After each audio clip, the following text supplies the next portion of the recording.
ਫਿਕਰ ਨਾ ਕਰੋ, ਜਿੱਥੇ ਲੋਕ ਸੂਟ ਦੇਖਦੇ ਰਹਿ ਜਾਣਗੇ ਉੱਥੇ ਗਹਿਣੇ ਦੇ ਡਿਜ਼ਾਈਨ ਦੀ ਵੀ ਤਾਰੀਫ ਕੀਤੇ ਬਿਨਾਂ ਰਹਿਣਗੇ ਨਹੀਂ, ਕਿਉਂਕਿ ਏਸੀ ਜੁਐਲਰਸ ਕੈਂਟ ਵਾਲਿਆਂ ਦੇ ਕੋਲ ਹੈ 22 ਕੈਰਟ ਦੇ ਸੋਨੇ ਦੇ ਗਹਿਣੇ, ਔਰਤਾਂ ਮਰਦਾਂ ਬੱਚਿਆਂ ਦੇ ਵੰਨ-ਸਵੰਨੇ ਗਹਿਣਿਆਂ ਦੀ ਬੇਸ਼ੁਮਾਰ ਤੇ ਲੇਟੈਸਟ ਵੈਰਾਈਟੀ। ਇਹਨਾਂ ਦੇ ਸ਼ੋਰੂਮ 'ਚ ਸੋਨੇ, ਚਾਂਦੀ, ਹੀਰਿਆਂ ਦੇ ਗਹਿਣੇ ਭਰੇ ਰਹਿੰਦੇ ਨੇ, ਜਿੱਥੇ ਹੈ ਕੁੰਦਨ ਸੈੱਟ, ਜੜਾਊ ਸੈੱਟ, ਪੋਲਕੀ ਸੈੱਟ, ਹੀਰੇ ਜੜੇ set, light weight necklace, chain, ਕੜੇ, ਚੂੜੀਆਂ, ਨਗਾਂ ਵਾਲੀਆਂ ਸੋਹਣੀਆਂ ਮੁੰਦਰੀਆਂ, ਝੁਮਕੇ ਵਾਲੀਆਂ ਤੇ ਹੋਰ ਬਥੇਰਾ ਕੁਝ।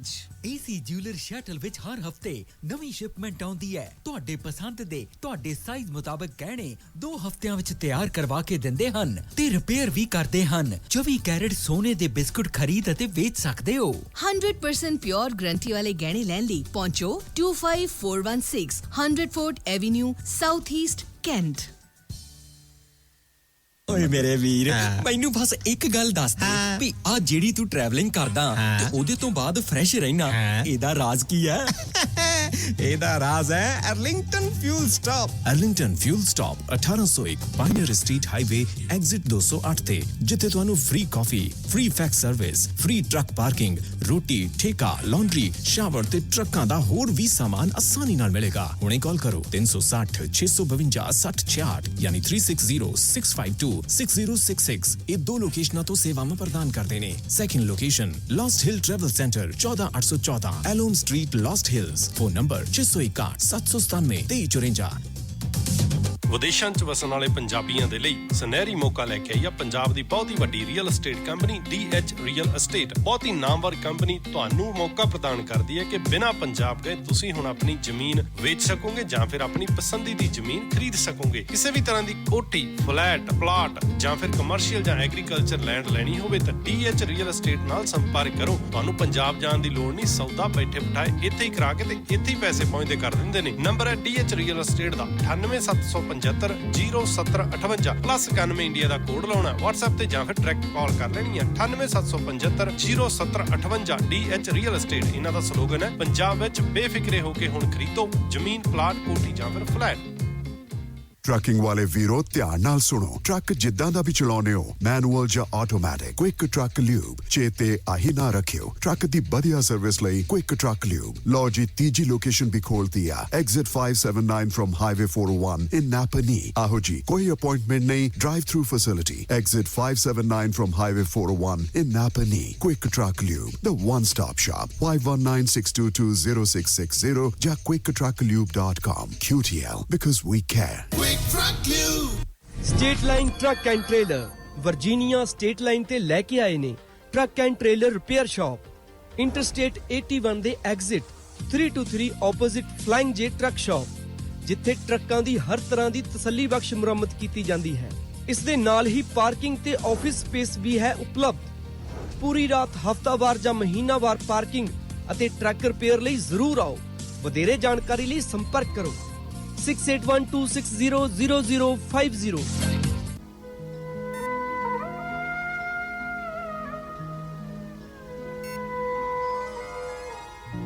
ਸ਼ਮਾਦਾਨ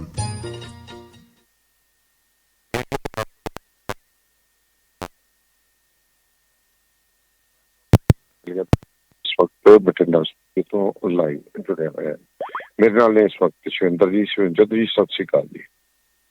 ਸ਼ੁਕਰੀਆ ਧੰਨਵਾਦ ਸਰ ਮਿਹਰਬਾਨੀ ਜੀ। ਸ਼ਿਵਿੰਦਰ ਜੀ, ਸਭ ਤੋਂ ਪਹਿਲਾਂ ਅਹਿਮ ਗੱਲ ਇੱਕ ਮੀਡੀਆ ਸੈਂਸਰਸ਼ਿਪ ਦੀ ਵੀ ਕਰਦੇ ਹਾਂ ਆਪਾਂ ਹਮੇਸ਼ਾ ਹੀ, ਕਿ ਭਾਰਤ ਜਿਹੜਾ ਹੈ ਮੀਡੀਆ ਪ੍ਰਤੀ ਜਿਹੜਾ ਉਹਦਾ ਰਵੱਈਆ ਹੈ ਉਹ ਕੋਈ ਬਹੁਤਾ ਸ਼ਲਾਘਾਯੋਗ ਨਹੀਂ ਹੈ। ਪਰ ਕਹਿੰਦੇ ਹੁਣ ਇੱਕ ਗੱਲ ਉੱਭਰ ਕੇ ਇਹ ਵੀ ਆਈ ਹੈ ਕਿ ਨਿੱਕੀ ਨਿੱਕੀ ਗੱਲ ਦੇ ਉੱਤੇ ਵੀ ਕਹਿੰਦੇ ਇੰਟਰਨੈਟ ਸੇਵਾਵਾਂ ਕਰਨ ਦੇ ਵਿੱਚ ਭਾਰਤ ਮੋਹਰੀ ਦੇਸ਼ਾਂ ਦੇ ਵਿੱਚ ਹੈ।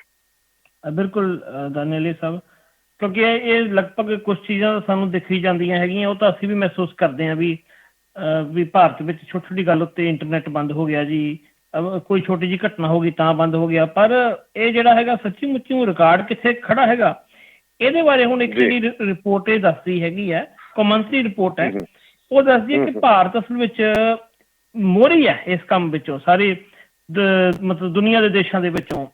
ਇੱਕ ਉਹ ਕਿੱਦਾਂ ਹੋਇਆ, ਇੱਕ ਇੰਟਰਨੈਸ਼ਨਲ ਰਿਪੋਰਟ ਜਿਹੜੀ ਸਾਡੇ ਸਾਹਮਣੇ ਆਈ ਹੈ, ਉਹਦੇ ਵਿੱਚ ਇਹ ਪਤਾ ਲੱਗਿਆ ਕਿ ਇਹੋ ਜਿਹੇ ਮੁਲਕ ਜਿਨ੍ਹਾਂ ਨੂੰ ਆਪਾਂ ਪਛੜੇ ਹੋਏ ਮੁਲਕ ਕਹਿੰਦੇ ਹਾਂ, ਉਹ ਵੀ ਮਤਲਬ ਭਾਰਤ ਦੇ ਵਿੱਚ ਨਾਲੋਂ ਮਤਲਬ ਘੱਟ ਇੰਟਰਨੈਟ ਦੇ ਉੱਤੇ ਬੰਦ ਕਰਦੇ ਨੇ।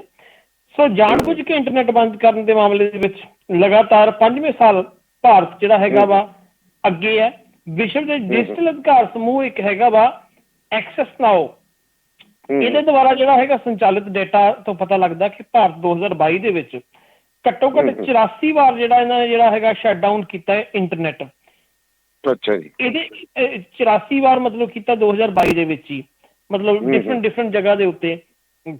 ਰਿਪੋਰਟ ਇਹ ਦੱਸ ਰਹੀ ਹੈ ਕਿ ਦੁਨੀਆ ਭਰ ਦੇ 35 ਦੇਸ਼ ਹੈ, ਉੱਥੇ ਘੱਟੋ ਘੱਟ 187 ਵਾਰ ਬੰਦ ਹੋਇਆ ਤੇ ਇਹਨਾਂ ਵਿੱਚੋਂ 33 ਵਾਰ ਜਿਹੜਾ ਹੈਗਾ ਇਹਨਾਂ ਨੇ ਜਿਹੜਾ ਹੈਗਾ ਅੱਧਾ ਕੁ ਬੰਦ ਕੀਤਾ, ਵੀ ਮਤਲਬ ਅੱਧੇ ਦਿਨ ਲਈ ਬੰਦ ਹੋ ਗਿਆ ਜੀ ਫਲਾਨਾ।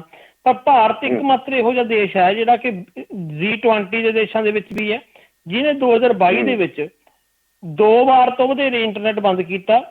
ਰੂਸ, ਬ੍ਰਾਜ਼ੀਲ ਤੇ ਹੋਰ ਇਹੋ ਜਿਹੇ ਦੇਸ਼ ਹੈਗੇ ਨੇ, ਉਹਨਾਂ ਨੂੰ ਵੀ ਲਗਭਗ ਪਿੱਛੇ ਛੱਡਿਆ ਹੈਗਾ। ਇਸੇ ਤਰ੍ਹਾਂ ਹੀ 2016 ਦੇ ਵਿੱਚ ਲਗਭਗ 70 ਸੰਗਠਨ ਨੇ, ਉਹਨਾਂ ਦੁਆਰਾ ਜਿਹੜਾ ਇਹ ਤਿਆਰ ਕੀਤਾ ਗਿਆ ਸੀਗਾ ਐਕਸੈਸ ਨਾਓ। ਇਹ ਸੰਗਠਨ ਹੈ ਜਿਹੜਾ ਇਹ ਡਾਟਾ ਤੇ ਰੱਖਦਾ ਹੈਗਾ ਵੀ ਕਿੰਨੀ ਵਾਰ ਇੰਟਰਨੈਟ ਬੰਦ ਹੋਇਆ, ਨਹੀਂ ਹੋਇਆ। ਉਹਦੇ ਵੱਲੋਂ ਦਰਜ ਕੀਤਾ ਜਿਹੜਾ ਸ਼ਟਡਾਊਨ ਦਾ ਜਿਹੜਾ ਲਗਭਗ 58% ਹਿੱਸਾ ਭਾਰਤ ਇਕੱਲੇ ਦਾ ਹੀ ਹੈ। ਦੁਨੀਆ ਭਰ ਦੇ ਵਿੱਚ ਜਦੋਂ ਇੰਟਰਨੈਟ ਜਿਹੜਾ ਬੰਦ ਹੋਇਆ ਪਿਛਲੇ ਸਾਲ, ਉਹਦੇ ਵਿੱਚ 58% ਮਤਲਬ 58% ਹਿੱਸਾ ਇਕੱਲੇ ਭਾਰਤ ਦਾ ਹੀ ਹੈ ਇੰਟਰਨੈਟ ਬੰਦ ਕਰਨ ਵਾਲਿਆਂ ਵਿੱਚੋਂ। ਰਿਪੋਰਟ ਦੱਸ ਰਹੀ ਹੈ ਕਿ ਇੰਟਰਨੈਟ ਆ ਜਿਹੜਾ ਉਹਦੇ ਵਿੱਚ ਸ਼ਟਡਾਊਨ ਦੇ ਵਿੱਚ ਡਿਜੀਟਲ ਮਾਮਲੇ ਵਿੱਚ ਜਿਹੜਾ ਹੈਗਾ ਵਾ ਇੱਕ ਖਤਰਨਾਕ ਨਿਸ਼ਾਨਦੇਹੀ ਹੈ ਵੀ ਤੁਸੀਂ ਡਿਜੀਟਲ ਦੌਰ ਦੇ ਵਿੱਚ ਇਹ ਵੀ ਬੰਦ ਕਰਦੇ ਹੋ। ਇਹਦੇ ਵਿੱਚ ਇਹੋ ਜਿਹੇ ਮੁਲਕ ਨੇ ਜਿਹੜੇ ਭਾਰਤ ਤੋਂ ਵੀ ਗਏ ਗੁਜ਼ਰੇ ਨੇ, ਜਿਵੇਂ ਈਰਾਨ, ਮਿਆਂਮਾਰ ਹੋ ਗਿਆ। ਇਹਨਾਂ ਨਾਲੋਂ ਵੀ ਭਾਰਤ ਦੀ ਹਾਲਤ ਮਾੜੀ ਹੈ। ਮਤਲਬ ਜਿਵੇਂ ਇਹਨਾਂ ਨੇ ਬੰਦ ਕੀਤਾ ਉਹ ਵੀ ਇੰਨਾ ਨਹੀਂ ਕੀਤਾ ਜਿਵੇਂ ਸਾਡੇ ਭਾਰਤ ਦੇਸ਼ ਮਹਾਨ ਨੇ ਕੀਤਾ। ਸੋ ਜੰਮੂ ਐਂਡ ਕਸ਼ਮੀਰ ਦੇ ਵਿੱਚ ਦੱਸਿਆ ਗਿਆ ਕਿ 49 ਵਾਰ ਇੰਟਰਨੈਟ ਜਿਹੜਾ ਬੰਦ ਕੀਤਾ ਗਿਆ। ਜਨਵਰੀ ਫਰਵਰੀ ਦੇ ਵਿੱਚ ਕਰਫਿਊ ਹੋ ਗਿਆ, ਜਾਂ ਫਿਰ 3 ਦਿਵਸੀ ਜਿਹੜਾ ਹੈਗਾ ਸ਼ਟਡਾਊਨ ਹੋ ਗਿਆ। 2022 ਦੇ ਵਿੱਚ ਦੁਨੀਆ ਦੇ ਬਾਕੀ ਹਿੱਸਿਆਂ ਦੇ ਵਿੱਚ ਸਭ ਤੋਂ ਵੱਡੀ ਇਹ ਸੰਖਿਆ ਹੈਗੀ ਹੈ। ਸੋ ਕੁੱਲ ਮਿਲਾ ਕੇ ਇਹ ਕਹਾਣੀ ਹੈ। ਤੇ ਜੇਕਰ ਆਪਾਂ 2019 ਦਾ ਜਿਹੜਾ ਡਾਟਾ ਹੈਗਾ ਉਹਦੇ ਵਿੱਚ ਇਕੱਲੇ ਕਸ਼ਮੀਰ ਦੇ ਵਿੱਚ ਹੀ ਭਾਰਤ ਨੇ ਜਿਹੜਾ ਹੈਗਾ ਕਾਫੀ ਮਾਰਕੇ ਮਾਰੇ ਹੋਏ ਨੇ, ਵੀ ਕਿਉਂਕਿ 19 ਦੇ ਵਿੱਚ ਤੁਹਾਨੂੰ ਯਾਦ ਹੋਣਾ ਵੀ ਇਹਨਾਂ ਨੇ ਬਿਲਕੁਲ ਜਿਹੜੀ ਤੁਸੀਂ ਕਸ਼ਮੀਰ ਦੀ ਗੱਲ ਕੀਤੀ ਹੈ, ਕਸ਼ਮੀਰ ਦੀ ਗੱਲ ਦੇ ਉੱਤੇ ਹੀ ਮੈਂ ਗੱਲ ਜ਼ਿਆਦਾ ਇਸ ਤੇ ਵਿਸਤਾਰ ਨਾਲ ਕਰਨਾ ਚਾਹੁੰਦਾ ਸੀ, ਕਿਉਂਕਿ ਜੇਕਰ ਮੋਬਾਈਲ ਇੰਟਰਨੈਟ ਦੀ ਗੱਲ ਕਰੀਏ ਤੇ ਇਹਨਾਂ ਨੇ ਕਸ਼ਮੀਰ ਦੇ ਵਿੱਚ ਤਾਂ ਵਾਇਰਡ ਇੰਟਰਨੈਟ, ਜਿਹਨੂੰ ਬ੍ਰੌਡਬੈਂਡ ਵੀ ਕਹਿ ਦਿੰਦੇ ਆ, ਉਹ ਬੰਦ ਕਰ ਦਿੱਤਾ ਸੇਵਾਵਾਂ ਦੇ ਨਾਲ। ਤੇ ਕਹਿੰਦੇ ਇਹ ਵੀ ਪਤਾ ਚੱਲਿਆ ਕਿ 4G ਨੂੰ ਬੰਦ ਕਰਕੇ ਉਹਦੀ ਘਟਾ ਕੇ ਕਪੈਸਿਟੀ 2G ਕਰਤਾ, ਜਿਹਨੂੰ ਐਜ ਕਿਹਾ ਜਾਂਦਾ ਵੀ ਚੱਲ ਓਨਾ ਕੁ ਡੰਗਾ ਟਪਾ ਲਓ ਵੀ ਲੋਕ ਇਹ ਨਾ ਕਹਿਣ ਵੀ ਸਾਨੂੰ ਜਮਾਂ ਹੀ ਬੰਦ ਕਰਤਾ।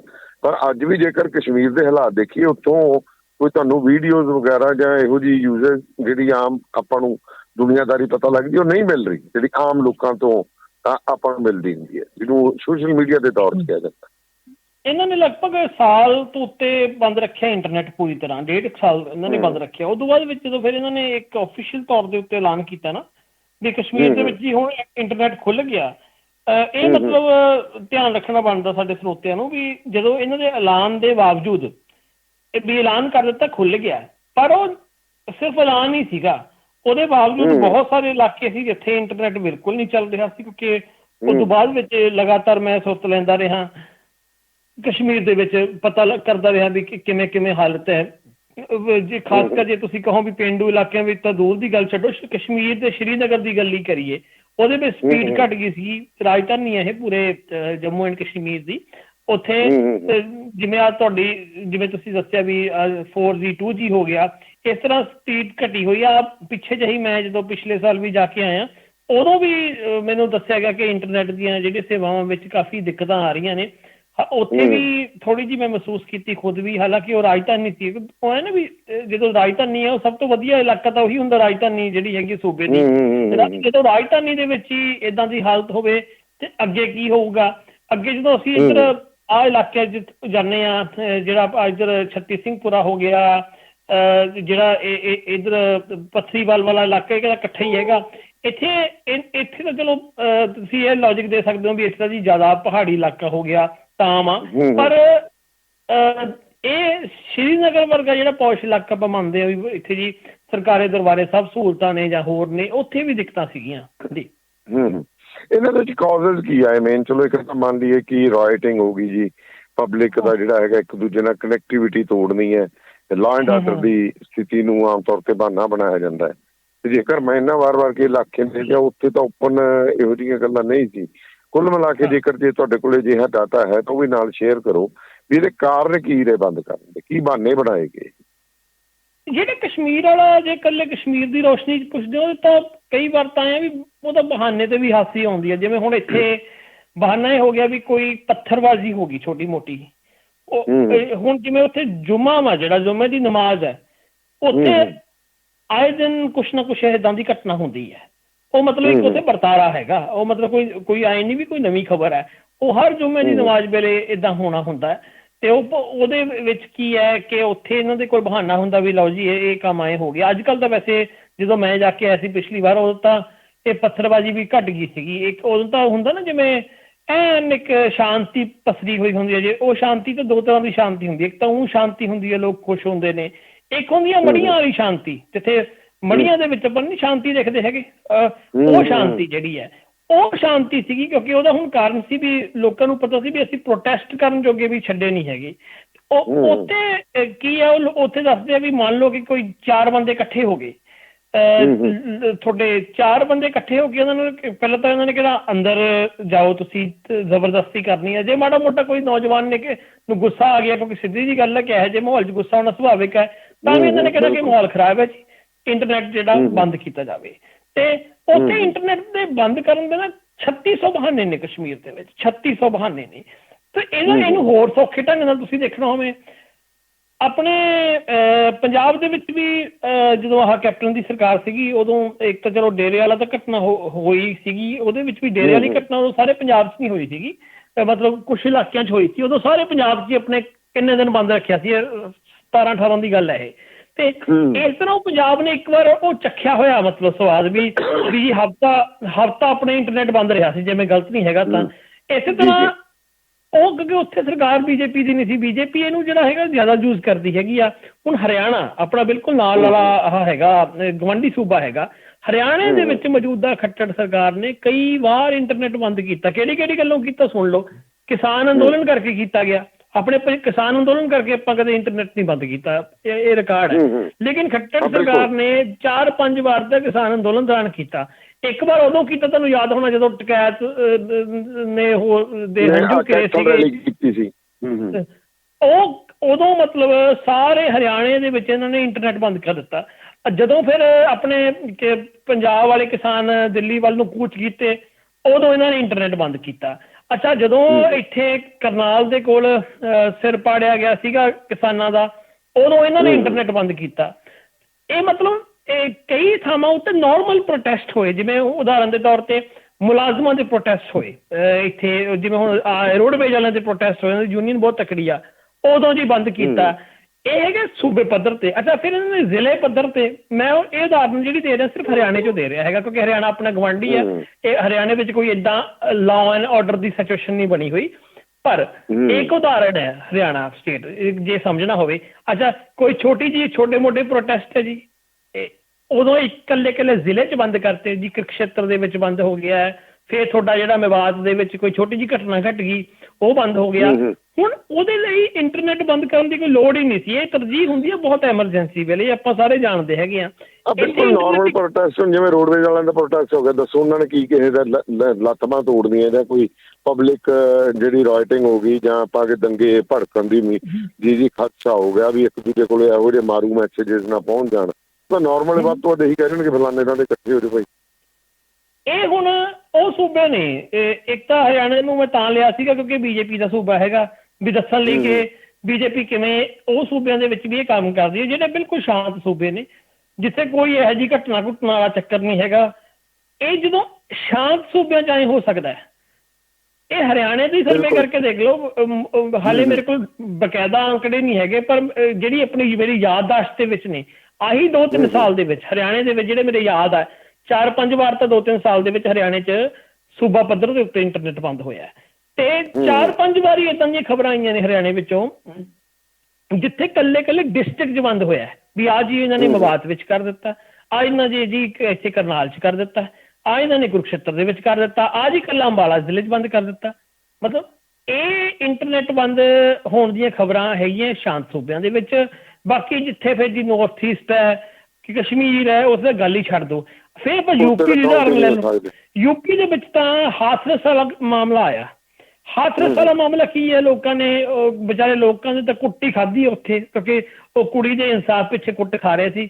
ਉੱਥੇ ਵੀ ਉਸ ਇਲਾਕੇ ਵਿੱਚ ਇਹਨਾਂ ਨੇ ਇੰਟਰਨੈਟ ਬੰਦ ਕੀਤਾ। ਤੇ ਯੂਪੀ ਵਿੱਚ ਇਹ ਆਮ ਵਰਤਾਰਾ ਰਿਹਾ ਹੈਗਾ। ਯੂਪੀ ਦੇ ਵਿੱਚ ਹਾਲਾਂਕਿ ਇਹਨਾਂ ਨੇ ਇਸ ਰਿਪੋਰਟ ਵਿੱਚ ਯੂਪੀ ਦਾ ਅੰਕੜਾ ਨਹੀਂ ਦਿੱਤਾ। ਉਹਦਾ ਕਾਰਨ ਕੀ ਹੈ ਕਿ ਇਹਨਾਂ ਨੇ ਇੱਕ ਮੋਟਾ ਜਿਹਾ ਸਾਰੀ ਦੁਨੀਆ ਦਾ ਸਰਵੇਖਣ ਦੇਣਾ ਸੀ ਤਾਂ ਕਰਕੇ। ਪਰ ਜੇ ਯੂਪੀ ਦੇ ਉੱਤੇ ਹੀ ਇਕੱਲਾ ਦੇਖਿਆ ਜਾਵੇ ਕੋਈ ਅੰਕੜਾ ਹੋਵੇ, ਉਹ ਕਾਫੀ ਜ਼ਿਆਦਾ ਵੱਡਾ ਹੋਏਗਾ। ਹਾਲ ਦੀ ਘੜੀ ਮੇਰੀ ਅਪਰੋਚ ਨਹੀਂ ਹੈਗਾ ਯੂਪੀ ਦਾ ਅੰਕੜਾ ਵੀ ਯੂਪੀ 'ਚ ਇੰਟਰਨੈਟ ਕਿੰਨੀ ਵਾਰ ਬੰਦ ਹੋਇਆ, ਪਰ ਯੂਪੀ ਦੇ ਵਿੱਚ ਇਹ ਬਹੁਤ ਜ਼ਿਆਦਾ ਵਾਰ ਖਬਰਾਂ ਆਈਆਂ ਹੈਗੀਆਂ। ਇਹ ਆਪਾਂ ਅਖਬਾਰੀ ਰਿਪੋਰਟਾਂ ਦੇ ਆਧਾਰ ਤੇ ਕਹਿ ਸਕਦੇ ਹਾਂ ਜੀ। ਅੱਛਾ, ਦੋ ਅਹਿਮ ਖਬਰਾਂ ਇਕੱਠੀ ਆਪਾਂ ਕਰ ਲੈਂਦੇ ਹਾਂ ਪੰਜਾਬ ਤੇ ਕੇਂਦਰ ਦੇ ਰਿਸ਼ਤਿਆਂ ਦੇ ਉੱਤੇ ਨੇ। ਇੱਕ ਤਾਂ ਜਿਹੜਾ ਸੀਗਾ ਜੀ, ਇਹ ਜਦੋਂ ਕਹਿੰਦੇ ਸੀਗੇ ਕਿ ਤੁਸੀਂ ਪਹਿਲਾਂ ਸਮੁੰਦਰੀ ਜਹਾਜ਼ ਦੇ ਵਿੱਚ ਕੋਲਾ ਲੱਦੋ, ਇੰਡੀਆ ਦਾ ਗੇੜਾ ਖਵਾ ਕੇ ਤੁਸੀਂ ਕਾਂਡਲਾ ਬੰਦਰਗਾਹ ਤੇ ਲਾਓ ਤੇ ਉੱਥੋਂ ਰੇਲ ਗੱਡੀ ਰਾਹੀਂ ਜੀ ਫਿਰ ਤੁਸੀਂ ਪੰਜਾਬ ਦੇ ਵਿੱਚ ਕੋਲਾ ਲੈ ਕੇ ਆਓ। ਉੱਥੋਂ ਕਹਿੰਦੇ ਕੇਂਦਰ ਸਰਕਾਰ ਨੇ ਉਹ ਫੈਸਲਾ ਜਿਹੜਾ ਆਪਦਾ ਮੁੜ ਵਿਚਾਰ ਕਰ ਲਿਆ ਵੀ ਭਾਈ ਰੇਲ ਗੱਡੀਆਂ ਦੇ ਪਾਸੇ ਲੈ ਜਾਓ। ਉਹ ਬੜਾ ਇੱਕ ਹਾਦਸੋਹੀਣਾ ਜਿਹਾ ਮੈਨੂੰ ਫੈਸਲਾ ਲੱਗਿਆ ਸੀਗਾ, ਹੁਕਮ ਸੀ ਕਿ ਮੈਨੂੰ ਇੱਕ ਗੱਲ ਦੱਸੋ ਵੀ ਇੱਕ ਤਾਂ ਤੁਸੀਂ ਜਿਹੜਾ ਰੇਲ ਗੱਡੀ ਰਾਹੀਂ ਇੱਕ ਦਿਨ ਦੇ ਵਿੱਚ ਕੋਲਾ ਪਹੁੰਚ ਜਾਣਾ, ਸਮੁੰਦਰੀ ਜਹਾਜ਼ ਰਾਹੀਂ 4 ਦਿਨਾਂ 'ਚ ਪਹਿਲਾਂ ਤਾਂ ਉਹ ਉੜੀਸਾ ਦੀ ਕਿਸੇ ਬੰਦਰਗਾਹ ਤੋਂ ਚੱਲ ਕੇ ਤੇ ਉਹ ਕੀ ਕਹਿੰਦੇ ਆ ਗੁਜਰਾਤ ਦੀ ਬੰਦਰਗਾਹ ਤੇ ਆਊ, ਫਿਰ ਉਹਨੂੰ ਰੀਲੋਡ ਕਰੋਗੇ ਤੁਸੀਂ ਟ੍ਰੇਨ ਦੇ ਵਿੱਚ, ਉਹ ਖਰਚਾ ਪੈ ਗਿਆ। ਫਿਰ ਤੁਹਾਡਾ ਆ ਕੇ ਇੱਥੇ ਕੀ ਕਹਿੰਦੇ ਅਨਲੋਡ ਹੋਊਗਾ ਪੰਜਾਬ ਦੇ ਵਿੱਚ ਰੇਲ ਗੱਡੀ ਤੇ। ਇੱਕ ਤਾਂ ਇਹ ਹੋ ਗਿਆ। ਦੂਜਾ ਕੋਈ ਦੱਸੋ ਜਿਹੜੇ ਪੰਜਾਬ ਦੇ ਰੂਰਲ ਡਿਵੈਲਪਮੈਂਟ ਦੇ ਫੰਡਸ ਵਗੈਰਾ ਕੇਂਦਰ ਨੇ ਰੋਕੇ ਸੀ, ਉਹ ਵੀ ਉਹਦੇ ਬਾਰੇ ਕੀ ਤੁਹਾਡੇ ਕੋਲ ਅਪਡੇਟ? ਇਹ ਆਪਣਾ ਦਾਨੀਆਲੀ ਸਾਹਿਬ ਦੋਵੇਂ ਖਬਰਾਂ ਨੇ ਨਾ ਜਿਹੜੀਆਂ ਇਹ ਹੈਗੀਆਂ ਨੇ ਸੱਚੀ ਮੁੱਚੀ ਖਬਰਾਂ ਹੈਗੀਆਂ ਕੇਂਦਰ ਤੇ ਸੂਬੇ ਸਰਕਾਰ ਦੇ ਆਪਸੀ ਸੰਬੰਧਾਂ ਦੇ ਮਾਰੇ ਆ। ਤੇ ਅੱਜ ਵੈਸੇ ਹਾਲੇ ਉਹ ਖਬਰ ਆਉਣ ਦੀ ਮੈਂ ਵੇਟ ਕਰ ਰਿਹਾ ਸੀਗਾ। ਅੱਜ ਸਾਡੇ ਮੁੱਖ ਮੰਤਰੀ ਨੇ ਵੀ ਉੱਥੇ ਜਾਣਾ ਸੀਗਾ, ਗ੍ਰਹਿ ਮੰਤਰੀ ਦੇ ਕੋਲ, ਉੱਥੋਂ ਹਾਲੇ ਆਈ ਨਹੀਂ ਮੇਰੇ ਕੋਲ ਨਵੀਂ ਅਪਡੇਟ ਵੀ ਕੀ ਗੱਲਬਾਤ ਹੋਈ ਹੈ, ਕਿਉਂਕਿ ਉਹਨਾਂ ਨੇ ਦੱਸਣਾ ਸੀ ਵੀ ਸੂਬੇ ਦੀ ਜਿਹੜੀ ਹੈਗੀ ਆ ਹਾਲਤ ਕਿੱਦਾਂ ਦੀ ਹੈ। ਗ੍ਰਹਿ ਮੰਤਰੀ ਨੂੰ ਦੱਸ ਕੇ ਆਉਣਾ ਸੀਗਾ, ਕਿਉਂਕਿ ਜਿਵੇਂ ਇਹ ਰੌਲਾ ਪਾਇਆ ਹੋਇਆ ਸੀ ਪੂਰੇ ਨੈਸ਼ਨਲ ਮੀਡੀਆ ਨੇ, ਇੱਕ ਨੈਰੇਟਿਵ ਸਿਰਜਿਆ ਹੋਇਆ ਸੀ ਵੀ ਕੀ ਬਣਿਆ ਕੀ ਨਹੀਂ। ਇਹਦੇ ਵਿੱਚ ਚਲੋ ਕੋਲੇ ਵਾਲਾ ਤਾਂ ਮਾਮਲਾ ਹੋ ਗਿਆ। ਰੂਰਲ ਫੰਡ ਹਾਲੇ ਵੀ ਜਿਹੜਾ ਹੈਗੇ ਕਈ ਮਾਮਲਿਆਂ ਵਿੱਚ ਤਾਂ ਇਹਨਾਂ ਨੇ ਦੱਬੇ ਹੋਏ ਹੈਗੇ ਨੇ। ਤੇ ਇਹਦੇ ਬਾਰੇ ਜਿਹੜਾ ਸਪਸ਼ਟੀਕਰਨ ਪਿੱਛੇ ਕੁਝ ਦਿਨ ਪਹਿਲਾਂ ਪੰਜਾਬ ਸਰਕਾਰ ਵੱਲੋਂ ਹੀ ਆਇਆ ਸੀਗਾ ਵੀ ਸਾਡੇ ਬਹੁਤ ਸਾਰੇ ਫੰਡ ਨੇ, ਇਹ ਕੇਂਦਰ ਸਰਕਾਰ ਜਿਹੜੀ ਹੈਗੀ ਹੈ ਸਾਨੂੰ ਉਸ ਤਰ੍ਹਾਂ ਸਹੂਲੀਅਤ ਦੇ ਨਹੀਂ ਰਹੀ ਹੈਗੀ। ਕੇਂਦਰ ਦਾ ਆਪਣੇ ਪੱਖ ਤੇ ਸੀਗਾ ਵੀ ਦੇਖੋ ਜੀ ਅਸੀਂ ਸਾਰੇ ਸੂਬਿਆਂ ਨਾਲ ਐਂ ਕਰ ਰਹੇ ਹਾਂ, ਜਿਹੜੇ ਸੂਬੇ ਫਲਾਣੇ ਕੈਟਾਗਰੀ 'ਚ ਉਹਦੇ ਨਾਲ ਐਂ ਕਰਦੇ ਹਾਂ, ਢੀਂਗੜੇ ਆਏ ਇਹਨਾਂ ਨੇ ਆਪਣੀਆਂ ਕੈਟੇਗਰੀ ਬਣਾਈਆਂ ਹੋਈਆਂ ਹੈਗੀਆਂ ਨੇ। ਇੱਕ ਚੀਜ਼ ਸਾਫ਼ ਹੈ, ਉਹ ਇਹ ਹੈਗੀ ਆ ਵੀ ਜਿਹੜੀ ਟੈਨਸ਼ਨ ਹੈ ਉਹ ਬਰਕਰਾਰ ਹੈ। ਤੇ ਇਹ ਟੈਨਸ਼ਨ ਵੀ ਦੋ ਢੰਗ ਨਾਲ ਹੈ। ਇੱਕ ਤਾਂ ਚਲੋ ਉਹ ਸੂਬਾ ਸੈਂਟਰ ਗੌਰਮੈਂਟ ਸਾਰੇ ਸੂਬਿਆਂ ਨਾਲ ਕਰਦੀ ਹੈ, ਉਹ ਖਾਸ ਕਰ ਉਹ ਸੂਬਿਆਂ ਨਾਲ ਜਿੱਥੇ ਵਿਰੋਧੀ ਧਿਰ ਦੀਆਂ ਸਰਕਾਰਾਂ ਹੈਗੀਆਂ ਨੇ। ਦੂਜੀ ਆਪਣੇ ਵਾਲੇ ਪਾਸੇ ਇੱਕ ਹੋਰ ਵੀ ਚੀਜ਼ ਆ ਪੰਜਾਬ 'ਚ, ਜਿਹੜੀ ਸਾਡੀ ਸਰਕਾਰ ਹੈ ਨਾ ਆਪ ਵਾਲੀ ਸਰਕਾਰ, ਮੈਂ ਪਿਛਲੀਆਂ ਦੀ ਗੱਲ ਨਹੀਂ ਕਰਦਾ, ਪਿਛਲੀਆਂ ਦਾ ਤਾਂ ਉਹ ਵਿਕਟਮ ਸੀ ਦਿੰਦੀਆਂ ਸੀਗੀਆਂ। ਇਹਨੂੰ ਪਹਿਲਾਂ ਕਾਂਗਰਸ ਹੋਈ ਜਾਂ ਅਕਾਲੀ ਦਲ ਹੋਈ, ਕਿਉਂਕਿ ਅਕਾਲੀ ਦਲ ਦੀ ਤਾਂ ਹੋਰ ਹਾਲਤ ਸੀ ਵੀ ਭਾਈਵਾਲ ਵੀ ਸੀਗੇ, ਉਹ ਕੁੱਟ ਵੀ ਖਾ ਰਹੇ ਸੀ ਇਹਨਾਂ ਦੇ ਕੋਲੋਂ। ਮਤਲਬ ਉਦੋਂ ਹਾਲਤ ਇਹ ਸੀ ਵੀ ਪੰਜਾਬ ਦੇ ਮੁੱਖ ਮੰਤਰੀ ਪ੍ਰਕਾਸ਼ ਸਿੰਘ ਬਾਦਲ ਜਿਹੜਾ ਪੰਜਾਬੀਆਂ ਨੂੰ ਕਹਿੰਦਾ ਰਿਹਾ ਵੀ ਟਰੱਕ ਭਰ ਕੇ ਆਇਆ ਕਰਨਗੇ ਜਦੋਂ ਮੋਦੀ ਸਾਹਿਬ ਪ੍ਰਧਾਨ ਮੰਤਰੀ ਬਣ ਗਏ, ਉਹਨੂੰ ਮਿਲਣ ਵਾਸਤੇ ਉਡੀਕ ਕਰਨੀ ਪੈਂਦੀ ਸੀ। ਮਤਲਬ ਖਬਰਾਂ ਇਹ ਆਉਂਦੀਆਂ ਸੀਗੀਆਂ ਕਿ ਪ੍ਰਕਾਸ਼ ਸਿੰਘ ਬਾਦਲ ਜੀ ਨੂੰ ਮੋਦੀ ਟਾਈਮ ਨਹੀਂ ਦੇ ਰਹੇ ਮਿਲਣ ਨੂੰ। ਤੇ ਇੱਕ ਵਾਰ ਤੱਕ ਹੋਏ ਪ੍ਰਕਾਸ਼ ਸਿੰਘ ਬਾਦਲ ਨੇ ਕਹਿ ਦਿੱਤਾ ਸੀਗਾ ਕਿ ਮੈਨੂੰ ਇਹਨਾਂ ਦਾ ਤੰਗ ਮਨਮੋਹਨ ਸਿੰਘ ਨੇ ਨਹੀਂ ਕਦੇ ਕੀਤਾ, ਮਨਮੋਹਨ ਸਿੰਘ ਨੂੰ ਜਦੋਂ ਮੈਂ ਮਿਲਣਾ ਸੀ ਝੱਟ ਮੈਨੂੰ ਬੁਲਾ ਲੈਂਦਾ ਹੁੰਦਾ ਸੀਗਾ। ਤੇ ਲੇਕਿਨ ਇਹ ਸਰਕਾਰ ਵੇਲੇ ਹੋ ਰਿਹਾ ਵੀ ਇੱਕ ਤਾਂ ਸ਼ੋਸ਼ਣ ਹੋ ਵੀ ਰਿਹਾ, ਉੱਤੇ ਰੌਲਾ ਵੀ ਬਹੁਤ ਪਾਉਂਦੇ ਨੇ ਇਹ। ਮਤਲਬ ਔਰ ਉਹਨੂੰ ਵੀ ਮਤਲਬ ਨਾ ਫਿਰ ਇਹ ਇੱਕ ਤਰ੍ਹਾਂ ਦਾ ਸਭ ਤੋਂ ਵੱਧ ਪੀੜਤ ਵਜੋਂ ਪੇਸ਼ ਕਰਦੇ ਨੇ। ਉਹਦਾ ਕਾਰਨ ਕੀ ਹੈਗਾ ਕਿ ਇਹਨਾਂ ਨੂੰ ਵੀ ਮੌਕਾ ਚਾਹੀਦਾ ਹੁੰਦਾ ਵੀ ਉਹ ਥੋੜਾ ਜਿਹਾ ਕੁਛ ਚੁੰਡੀ ਵੱਢਣ ਤੇ ਅਸੀਂ ਚੀਕਾਂ ਇਦੋਂ ਵੱਧ ਮਾਰੀਏ। ਜੀ ਤੇ ਨਾਲੇ ਉਹ ਵੀ ਮਿਸਯੂਜ਼ ਆਫ ਫੰਡਸ ਵੀ ਤਾਂ ਅਕਾਲੀ ਦਲ ਸਰਕਾਰ ਵੇਲੇ ਬੜੇ ਹੋਏ ਨੇ ਜੀ। ਕਿਸੇ ਦਾ ਪੈਸਾ ਕਿੱਧਰ ਲਾਤਾ, ਕਿੱਧਰ ਲਾਤਾ, ਐਵੇਂ ਇੱਕ ਇੱਕ ਘਰ ਨੂੰ ਵੋਟਾਂ, ਜਿਹਨੂੰ ਆਪਾਂ ਸਿੱਧੇ ਤੌਰ ਤੇ ਆਖੀਏ ਕਿ ਸਰਕਾਰੀ ਪੈਸੇ ਨਾਲ ਇਹਨਾਂ ਨੇ ਆਪਦੀਆਂ ਵੋਟਾਂ ਖਰੀਦੀਆਂ। ਰਿਪੇਅਰ ਲਈ ਪੈਸਾ ਦੇਤਾ ਜੀ, ਫਿਰ ਘਰ ਬਣਾਉਣ ਲਈ ਦੇਤਾ, ਉਸੇ ਇੱਕ ਪਿਓ ਦੇ ਨਾਂ ਚੈੱਕ ਦੇਤਾ, ਇੱਕ ਪੁੱਤ ਦੇ ਨਾਂ ਦੇਤਾ, ਇੱਕ ਘਰ ਵਾਲੀ ਦੇ ਨਾਂ, ਵੀ 4 ਮੈਂਬਰਾਂ ਘਰ ਦੇ ਚਰਾਂ ਦੇ ਨਾਂ ਦੇ ਅੱਡੋ ਅੱਡ ਚੈੱਕ ਦੇ ਕੇ ਤੇ ਲੱਖਾਂ ਰੁਪਈਆ ਜਿਹੜਾ ਇੱਕ ਬੰਦੇ ਦੇ ਘਰ ਸੁੱਟਦਾ। ਉਹਦੇ ਵਿੱਚ ਅਕਾਲੀ ਦਲ ਦੇ ਰਾਜ ਵੇਲੇ ਤਾਂ ਨਾ ਇੱਕ ਚੀਜ਼ ਹੋਰ ਬੜੀ ਨੋਟ ਕਰਨ ਵਾਲੀ ਸੀ ਆਪਣਾ ਦਾਨਾਲੀ ਸਾਹਿਬ, ਕਿਉਂਕਿ ਦੇਖੋ ਅਕਾਲੀ ਦਲ ਦਾ ਰਾਜ ਰਿਹਾ ਉਹੀ 7 ਤੋਂ ਲੈ ਕੇ 17 ਤੱਕ ਰਿਹਾ। 14 ਦੇ ਵਿੱਚ ਆ ਗਈ ਸੀ ਸੈਂਟਰ ਦੇ ਵਿੱਚ ਮੋਦੀ ਸਰਕਾਰ। ਲੇਕਿਨ ਜਿਹੜਾ 7 ਤੋਂ ਲੈ ਕੇ ਰਾਜ ਰਿਹਾ 13 ਤੱਕ ਰਿਹਾ ਉਹ ਸੀਗਾ ਡਾਕਟਰ ਮਨਮੋਹਨ ਸਿੰਘ ਦਾ ਰਾਜ। ਉਹਦੇ ਵਿੱਚ ਬੇਹਤਾਸ਼ਾ ਪੈਸਾ ਮਿਲਿਆ। ਮਤਲਬ ਇਹ ਮਤਲਬ ਅਕਾਲੀ ਦਲ ਵਾਲੇ ਖੁਦ ਵੀ ਮੰਨਦੇ ਵੀ ਜਿੰਨਾ ਪੈਸਾ ਸਾਨੂੰ ਮਤਲਬ ਮਨਮੋਹਨ ਸਿੰਘ ਦੇ ਰਾਜ 'ਚ ਮਿਲਿਆ ਇਹਨੇ ਮੋਦੀ ਨੇ ਨਹੀਂ ਉਸ ਤਰ੍ਹਾਂ ਪੁੱਛਿਆ। ਇਹ ਤਾਂ ਜਿਵੇਂ ਮੈਂ ਦੱਸਿਆ ਵੀ ਕਈ ਵਾਰ ਪ੍ਰਕਾਸ਼ ਸਿੰਘ ਬਾਦਲ ਰੱਖਿਆ ਹੋਇਆ ਵੀ ਕਹਿ ਦਿੰਦਾ ਸੀਗਾ ਵੀ ਇਹਨਾਂ ਤਾਂ ਮੈਨੂੰ ਕਦੇ ਮਨਮੋਹਨ ਸਿੰਘ ਦੇ ਰਾਜ ਵੇਲੇ ਨਹੀਂ ਹੋਣਾ ਪਿਆ। ਨਾਲ ਵਹੀ ਖਾਤੇ ਵੀ ਇਹਨਾਂ ਦੇ ਚੈੱਕ ਕਰਨ ਲੱਗ ਪਏ ਸੀ ਨਾ ਵੀ ਭਾਈ ਪਹਿਲਾਂ ਹਿਸਾਬ ਦਿਓ ਪੁਰਾਣਾ ਫਿਰ ਨਵਾਂ ਦੇਵਾਂਗੇ। ਹਾਂ ਉਹਦੇ ਵਿੱਚ ਸਭ ਤੋਂ ਜ਼ਿਆਦਾ ਨਾ ਜਿਹਨੂੰ ਕਹਿੰਦੇ ਅਕਾਲੀ ਦਲ ਦੇ ਵੇਲੇ ਮਿਸਯੂਜ਼ ਹੋਇਆ। ਮਿਸਯੂਜ਼ ਹੀ ਨਹੀਂ ਹੋਇਆ, ਬਹੁਤ ਸਾਰੀਆਂ ਸਕੀਮਾਂ ਇਹਨਾਂ ਦੀ ਨਾ ਨਲਾਇਕੀ ਕਰਕੇ ਵਾਪਸ ਮੁੜ ਗਈਆਂ। ਉਦਾਹਰਨ ਦੇ ਤੌਰ 'ਤੇ ਮੈਂ ਉਦੋਂ ਸਟੋਰੀ ਕੀਤੀ ਸੀ 2010 ਦੇ ਵਿੱਚ। ਉਦੋਂ ਸੰਡੇ ਇੰਡੀਅਨ ਹੁੰਦਾ ਸੀ ਇੱਕ ਮੈਗਜ਼ੀਨ, ਅੱਜ ਕੱਲ੍ਹ ਪਹਿਲਾਂ ਅੰਗਰੇਜ਼ੀ 'ਚ, ਉਦੋਂ ਸੰਡੇ ਇੰਡੀਅਨ ਪੰਜਾਬੀ 'ਚ ਵੀ ਸੀਗਾ। ਪੰਜਾਬੀ ਵਾਲੇ ਸੰਡੇ ਇੰਡੀਅਨ 'ਚ ਮੈਂ ਸਟੋਰੀ ਕੀਤੀ ਸੀਗੀ। ਉਹ ਕੀ ਸੀਗਾ ਕਿ ਇੱਕ ਤਾਂ ਤੁਹਾਡੀ ਮਨਰੇਗਾ ਸਕੀਮ ਹੋ ਗਈ। ਉਹਦੇ ਵਿੱਚ ਇਹਨਾਂ ਨੇ ਕੀ ਕੀਤਾ, ਜਦੋਂ ਇਹ ਮਨਰੇਗਾ ਸਕੀਮ ਦੇ ਬਾਰੇ 2010 ਦਾ ਅੰਕੜਾ, ਪੰਜਾਬ ਇੱਕ ਬਾਅਦ ਇੱਕ ਇਹੋ ਜਿਹਾ ਸੂਬਾ ਸੀਗਾ ਜਿੱਥੇ ਸਭ ਤੋਂ ਘੱਟ ਜੌਬ ਕਾਰਡ ਬਣੇ ਹੋਏ ਸੀਗੇ, ਜਿੱਥੇ ਪੰਜਾਬ ਸਰਕਾਰ ਨੇ ਖੁਦ ਕਿਹਾ ਜੀ ਸਾਨੂੰ ਮਨਰੇਗਾ ਦੀ ਲੋੜ ਨਹੀਂ ਹੈਗੀ।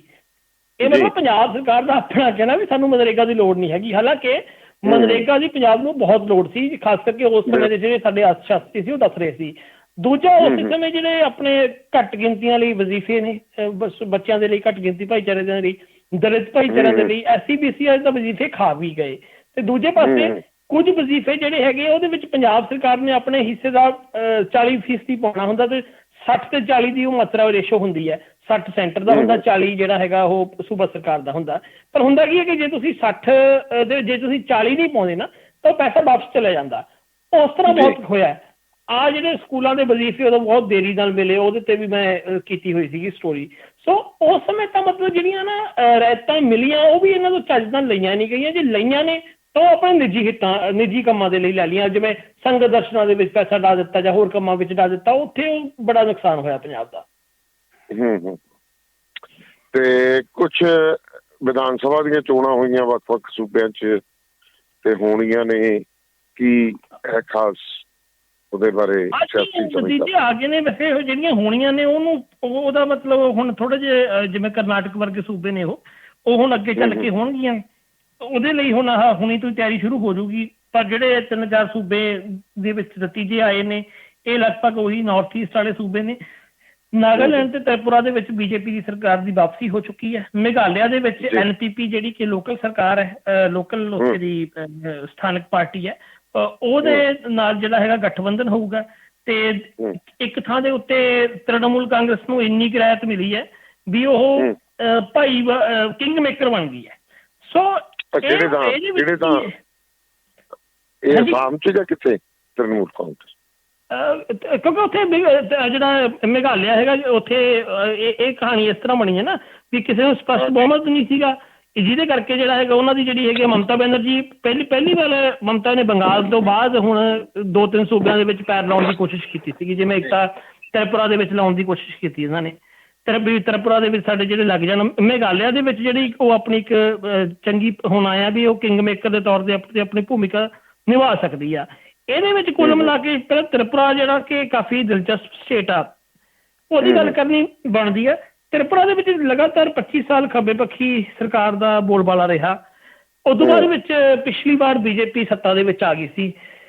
ਐਤਕੀ ਖੱਬੇ ਪੱਖੀਆਂ ਨੇ ਕਾਂਗਰਸ ਨਾਲ ਗੱਠਜੋੜ ਕੀਤਾ ਹੋਇਆ ਸੀ। ਉੱਥੇ ਕਾਂਗਰਸ ਨਾਲ ਗੱਠਜੋੜ ਕਰਕੇ ਹੁਣ BJP ਨੇ ਇੱਥੇ ਤੋੜੇ ਲੱਭ ਲਿਆ ਵੀ ਭਾਈ ਹੁਣ ਸਾਡਾ ਕੀ ਬਣੂਗਾ ਜੇ ਗੱਠਜੋੜ ਇਹਨਾਂ ਦਾ ਹੋ ਗਿਆ। ਫਿਰ ਇੱਕ ਲੋਕਲ ਪਾਰਟੀ ਉੱਭਰੀ ਉੱਥੇ। ਹੁਣ ਉਹ ਸਾਨੂੰ ਨਹੀਂ ਪਤਾ ਵੀ ਲੋਕਲ ਪਾਰਟੀ ਉੱਭਰੀ ਹੈ ਜਾਂ ਉਭਾਰੀ ਗਈ ਹੈ।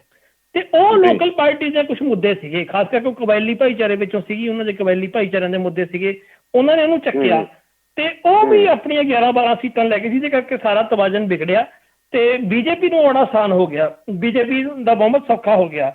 ਸੋ ਉੱਤਰ ਪੂਰਬ ਦੇ ਜਿਹੜੇ 3 ਰਾਜ ਨੇ ਤ੍ਰਿਪੁਰਾ, ਮੇਘਾਲਿਆ ਤੇ ਨਾਗਾਲੈਂਡ, ਇਹਦੇ ਵਿੱਚ ਫਰਵਰੀ ਦੇ ਵਿੱਚ ਜਿਹੜਾ ਹੈਗਾ ਇਹਦੀਆਂ ਵਿਧਾਨ ਸਭਾ ਚੋਣਾਂ ਹੋਈਆਂ ਸੀ। ਨਤੀਜੇ ਆ ਚੁੱਕੇ ਹੈਗੇ ਨੇ ਹੁਣ ਤੱਕ। ਜਿਹੜੇ ਤਾਜ਼ਾ ਕੁਛ ਤੇ ਥਾਵਾਂ ਤੇ ਆਉਣੇ ਬਾਕੀ ਨੇ।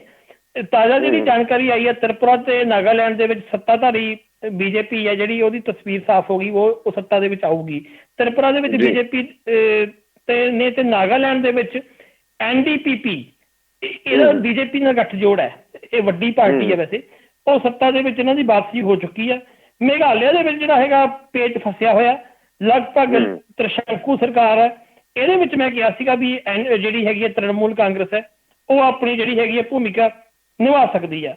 ਮੇਘਾਲਿਆ ਵਿੱਚ ਕਿਸੇ ਵੀ ਪਾਰਟੀ ਨੂੰ ਬਹੁਮਤ ਨਾ ਮਿਲਣ ਕਰਕੇ ਇੱਥੇ ਜਿਹੜਾ ਮੇਘਾਲਿਆ ਦੇ ਵਿੱਚ CM ਜਿਹੜਾ ਹੈਗਾ ਸੰਗਮਾ, ਉਹਨੇ BJP ਨਾਲ ਗਠਬੰਧਨ ਬਣਾਉਣ ਦੀ ਜਿਹੜੀ ਆਫਰ ਦਿੱਤੀ ਹੈ। ਸੰਗਮਾ ਨੇ ਜਿਹੜਾ ਹੈਗਾ ਗ੍ਰਹਿ ਮੰਤਰੀ ਅਮਿਤ ਸ਼ਾਹ ਨੂੰ ਫੋਨ ਖੜਕਾਇਆ। ਨਾਲ ਦੀ ਨਾਲ ਜਿਹੜਾ ਮੇਘਾਲਿਆ ਸਰਕਾਰ ਹੈਗੀ ਆ ਉਹਨੂੰ ਲੈ ਕੇ ਜਿਹੜਾ ਹੈਗਾ ਅਸਾਮ ਦੇ ਵਿੱਚ CM ਹਿਮੰਤ ਵਿਸਵਾ, ਕਿਉਂਕਿ ਇਹਨਾਂ ਦੇ ਇਕੱਠੇ ਲੱਗਦੇ ਨੇ ਇਹਨਾਂ ਨੇ ਟਵੀਟ ਕੀਤਾ ਕਿ BJP ਜਿਹੜੀ ਹੈਗੀ ਆ ਕੌਮੀ ਪ੍ਰਧਾਨ ਸਾਡਾ ਹੈਗਾ JP ਨੱਡਾ, ਉਹ ਮੇਘਾਲਿਆ ਵਿੱਚ ਅਗਲੀ ਸਰਕਾਰ ਬਣਾਉਣ ਦੇ ਲਈ ਨੈਸ਼ਨਲ ਪੀਪਲਜ਼ ਪਾਰਟੀ ਨੂੰ ਆਪਣਾ ਸਮਰਥਨ ਦੇਣਗੇ। ਇਹਦੇ ਵਿੱਚ ਵੀ ਹੁਣ BJP ਦੀ ਕੋਸ਼ਿਸ਼ ਹੈਗੀ ਹੈ ਵੀ ਕਿਉਂ ਨਾ, ਜੇ ਚਲੋ ਊਂ ਨਹੀਂ ਗੱਲ ਬਣੀ ਤਾਂ ਆਪਾਂ ਫਿਰ ਇਹਦੇ ਨਾਲ ਗੱਠਜੋੜ ਕਰ ਲੈਂਦੇ ਹਾਂ ਵੀ ਘੱਟੋ ਘੱਟ ਅਸੀਂ ਇਹ ਸਾਡੇ ਕਾਬੂ 'ਚ ਆ ਜਾਣਗੇ। ਇਹਦੇ ਵਿੱਚ ਹੀ ਜਿਹੜਾ ਤ੍ਰਿਪੁਰਾ ਨਾਗਾਲੈਂਡ ਦੇ ਵਿੱਚ BJP ਦੀ ਜਿੱਤ ਤੇ ਨਰਿੰਦਰ ਮੋਦੀ ਜਾਂ ਹੋਰਾਂ ਨੇ ਜਿਹੜਾ ਵਧਾਈ ਦਿੱਤੀ ਹੈ। ਸੋ ਕੁੱਲ ਮਿਲਾ ਕੇ ਜਿਹੜਾ ਇਹ ਛੋਟੇ ਛੋਟੇ ਸੂਬੇ ਸੀ ਜਿੱਥੇ 60 ਸੀਟਾਂ ਸੀਗੀਆਂ, ਇਹ 60 ਸੀਟਾਂ ਦੇ ਵਿੱਚੋਂ ਇੱਥੇ ਹੁੰਦਾ ਕੀ ਹੈ ਕਿ ਜਿਵੇਂ ਮੰਨ ਲਓ ਕਿ 31 ਸੀਟਾਂ ਦੇ ਉੱਤੇ ਬਹੁਮਤ ਹੁੰਦਾ ਹੈ ਉਰੇ।